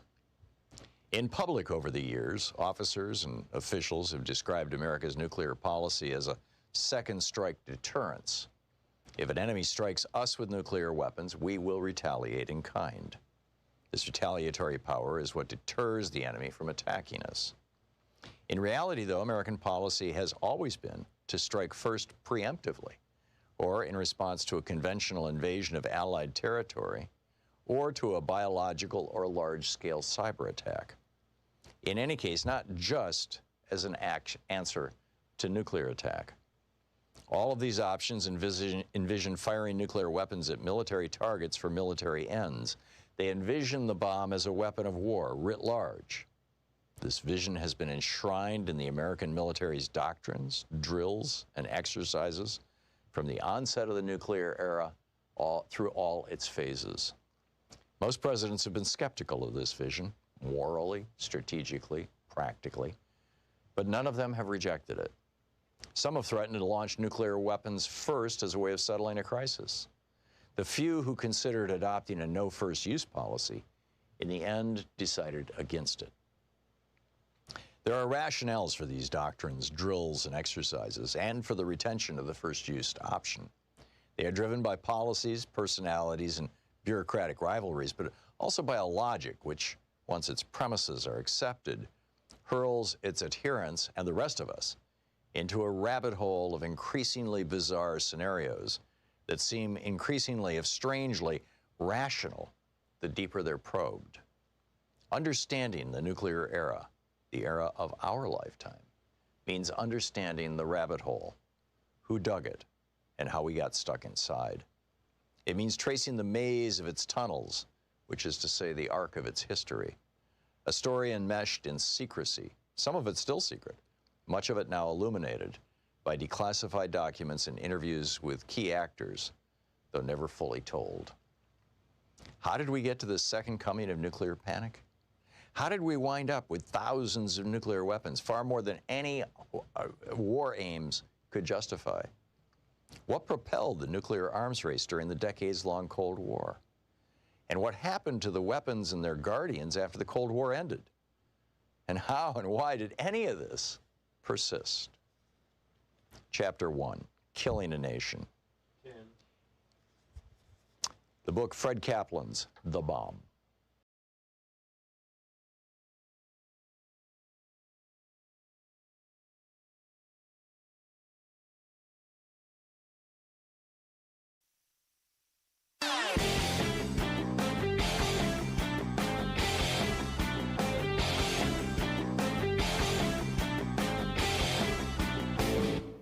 Help support progressive radio. If you're listening to us on a commercial station, call their advertisers and let them know you're listening. If you're listening to us on Pacifica, or one of our many nonprofit stations, please support them when they do their fundraising drives. Thanks for supporting Progressive Talk Radio, and tag you're it.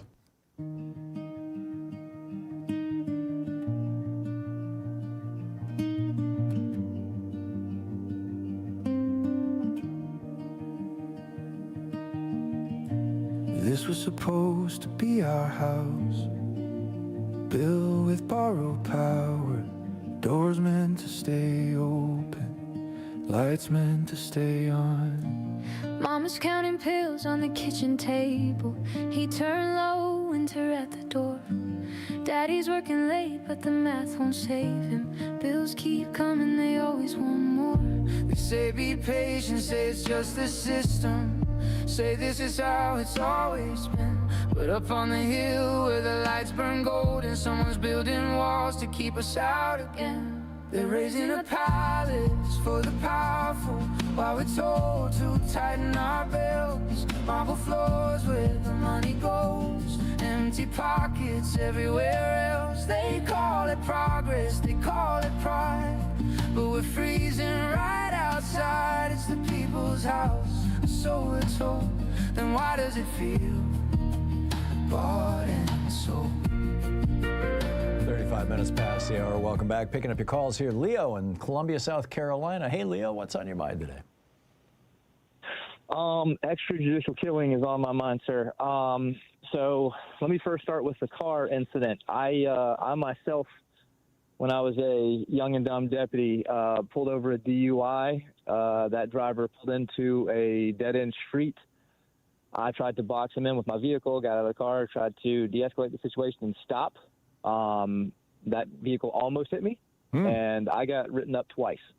One for getting out of the vehicle, one for putting the vehicle in the path of danger. So that's part number one. Yeah, my understanding is, if I can interrupt you, Leo, is that police training and my, I went through the Georgia Police Academy, but it was a short course, for private investigators.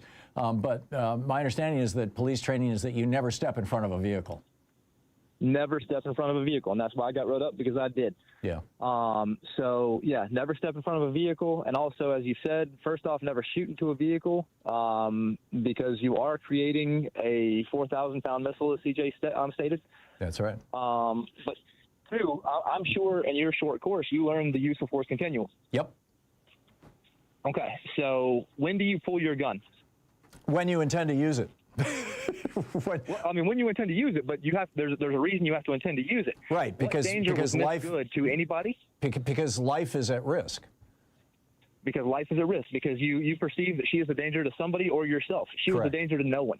Yeah. And if he, I understand that he may have been in fear of getting run over.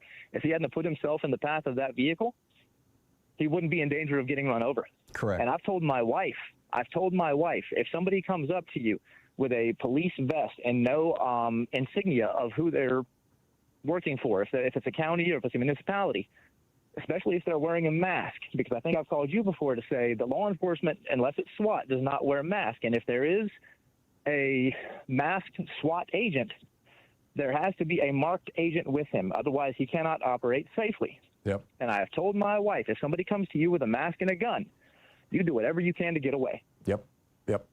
I agree. Because their intentions probably are not good. Yeah.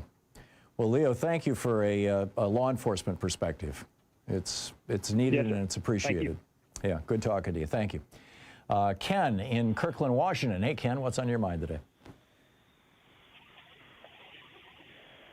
Ken in Kirkland, listening on Sirius XM? Hello. Hey, you're on the air, Ken. What's up? Okay. Well, first of all, it's a pleasure to talk to you. I listen to you every day sitting in this little park in Kirkland. You familiar with Kirkland, Thom? I've never, to the best of my knowledge, I've never been there, Ken. It's on the north end of Lake Washington. And that is near Seattle, right? Yeah, okay. Yeah, yeah. I'm familiar generally, with the area. It's pretty country. I came from first of all, I'd like to tell you that I have a tremendous respect for you. I listen to you every day sitting in this park enjoying little kids before they get a cell phone stuck in front of their face. Mm-hmm. And I get it. I think you have a lot of wisdom and knowledge and education, right? And that's at a least very 2 out rare of 3. combination. So, but what'd you call about, Ken? And then there's some people that have an education without wisdom, and there's some people who have wisdom without education. Yep. Right. And unfortunately, I don't have a school education. I'm a grade 10 dropout, but I was successful in business, and I have been told and demonstrated that I do have some degree of wisdom. And Donald Trump, as a person, there's 2 types of salesmen. There's always the high-pressure salesman, the con man, and there's a good, legitimate salesman. Right. I fell in love with a product, a vacuum cleaner, to be honest with you, and walked into the guy's office and said, I love your product. I'd like to try and sell it, right? And that's how I got involved with the product that I fell in love with. Yeah, my dad used to sell Rexair vacuum cleaners door to door. Donald Trump is the product with Trump. Yeah. Yeah. He is the total product. And he is so transparent, I can't believe that people aren't getting the message. He stiffed every small city that he went into for security, and he owes bills all over the place and never pays them. You're right. There's dozens of towns where Trump held rallies, and they had to pay extra, for police security and things. And he promised to pay them, and he still, to the best of my knowledge, still hasn't. Yeah, I was stationed in Germany and back in the 50s. I understand you're familiar with King Ludwig. Yeah, I am. Right? Yeah, I've been to his castle. I don't know. I was married in Germany. My first wife is German, and we were married there. And she was born in 1936. And people in uniform but no mask came to their door one time and took her father away, and they never saw nor heard from him again. Oh, my. Right? And so I guess she would have probably been, 6, 8 years old, somewhere around there. Yeah, 36 was, that was around the time that they were starting to arrest the opponents of the regime, yeah. Yeah, and this ICE thing is very, very scary. Donald Trump is very, very scary. And I'm really concerned about what's going to happen. Yeah. I lived 17 years in Canada. And the vacuum that I sold, I joined a road crew, and we went all across northern Ontario, small towns. That's all we worked with, small towns, went from motel to motel. Huh. Now, as a door-to-door vacuum cleaner salesman, keep in mind, we come under a lot of scrutiny. Yeah. No, when I was growing up, Ken, when I was a little kid, my dad, we did not have a high income. We lived in basically a one-room house, and there was a converted garage next to a larger house. And my dad was selling Rexair vacuum cleaners and World Book encyclopedias door to door. That's how he made a living. And so I'm real familiar with vacuum cleaner door-to-door salesman. It wasn't until I was 7 years old that he got a union job in a tool and die shop, and suddenly, boom, we could buy a real house and buy a car, and it was such a radical transformation of our lifestyle. Suddenly, we were in the lower middle class rather than the poor, and I was in the service station business for several years as well, and I just fell in love with sales. I love the psychology of sales. I love sales too. My education wasn't in a school. It was in a Barnes and Noble reading Zig Ziglar and Brian Tracy. Earl and, Nightingale. Yeah. No, I get it. Ken, I got to move along. Let some other people in here, but thank you for the call, and it's nice to hear from you, and to meet somebody who also sold vacuum cleaners door to door. Thank you. Lori in Ocala, Florida. Hey, Lori, what's on your mind today? Hi, Tom. Hey, Lori. Well, I'm calling about Renee Good. I think we just need to pay tribute to her as a person, and to even think that it's acceptable to blame her. The Wall Street Journal just put out a clip yesterday tracking agents firing at civilians. 13 incidents of agents firing at or into civilian vehicles since July. Yeah. At least 8 people shot, 2 people confirmed dead. At least 5 were shot were U.S. citizens. Yep. And I just think we have to remember who Renee was. Okay, she was a 37-year-old U.S. citizen, the mother of 3. I lost my mom when she was 36. She was the mother of 4. And it's horrible for the children that are left. Yeah. She was a published poet, a dog owner, and a wife, and she was shot in the head. Yeah. She had 3 bullets that were used to shoot her, and the shooter, shot and killed her. He was carrying a phone and videotaping his activities while he was aiming a loaded firearm in a U.S. city. And I'm just sad. I'm sad for her family. And this was done here in our country, not in Venezuela, not in Russia, not in Iran. And this was an American city, and we have to remember that she was the victim, and this is sick. And we can't allow anyone to tell us otherwise. We need to stand up for our rights. We need to do exactly what she's doing. Yeah, this is Donald Trump trying to turn America into Russia. I'm telling you, he's following Putin's playbook step by step. Lori, thank you. So well said. We'll be right back, 45 minutes past the hour. You're listening to Thom Hartmann. Visit thomhartmann.com for audio and video archive. It's Talk Media for the rest of us. Back with your calls in just a second.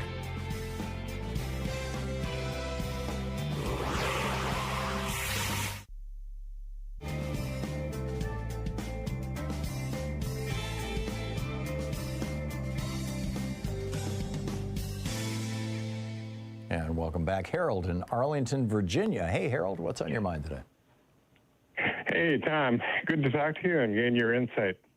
I've been observing recently, with a little spark of hope kindling in my heart, the increase in the amount of resistance to President Trump and his perfidy, to borrow one of your terms from today.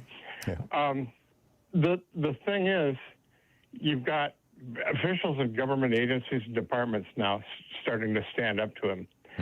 But usually it takes the form of resignation from the job. And the thing I worry about is that we're seeing an emptying out of the federal bureaucracy in particular of people that have experience, knowledge, and integrity. And so what we're left with are either, chaos for a while because there's nobody there, or, replacements by Trump loyalists who are less willing to resist illegal orders. And so I'm wondering what this is eventually going to end up as, and maybe your thoughts on it. Well, this was clearly their plan, Harold. I mean, this is why Whiskey Pete fired, all the senior officers, or most of them across the branches of service. It's why he fired the JAG officers.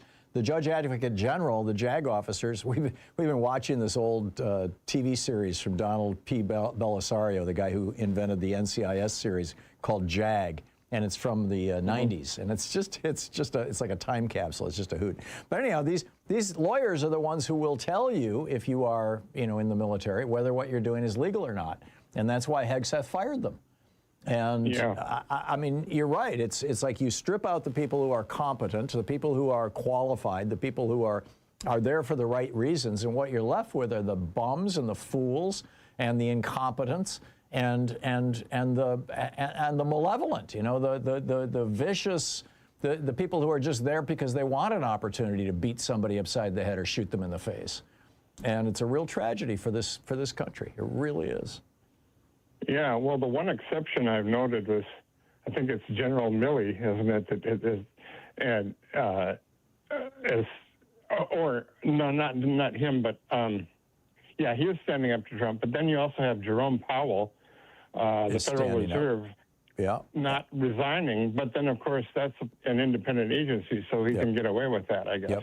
Yeah, no, there's been some significant resistance, and we should have learned from his first term when, after that first term was over, the people, you know, General Kelly, who was his chief of staff, Milley, who was the head of the military. I mean, these guys came out and said that Trump is a moron, that he's a fascist, that he's dangerous. I mean, they were unambiguous. They knew him. They worked with him. And what they came away from that with was absolute horror, disgust. You know, in addition to the way he smells apparently constantly, because he keeps soiling his diaper. You know, but apparently he just like goes off on these rages where he screams obscenities at people and pounds his fist on the table like a 10-year-old or a 5-year-old, or maybe a 3-year-old. It's just remarkable to read some of these accounts, and in my opinion, they didn't get anywhere near the coverage that they should have gotten. Harold, thank you. Yeah, I've heard that. I share your observations. Thank you. And thanks for listening to us there in Arlington, Virginia. It's 10 minutes before the hour. I'll be back with you in 60 seconds, and we'll continue picking up your calls. Brett with Civic Media in Milwaukee is up next. Stick around.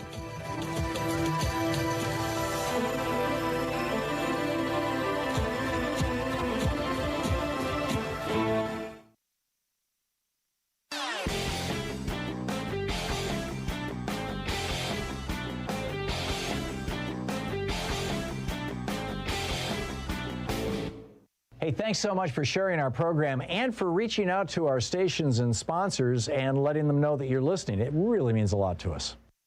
So MAGA Mike and the Republicans want a religious test for people running for public office. They want to know that you are sufficiently Christian to be worthy of being elected. Right. MAGA Mike is one of these 7 mountain evangelicals. There are 7 domains where these dominionists believe that we need to have religion completely take them over. Education, religion, family, business, government and military, arts and entertainment, and the media. Seriously.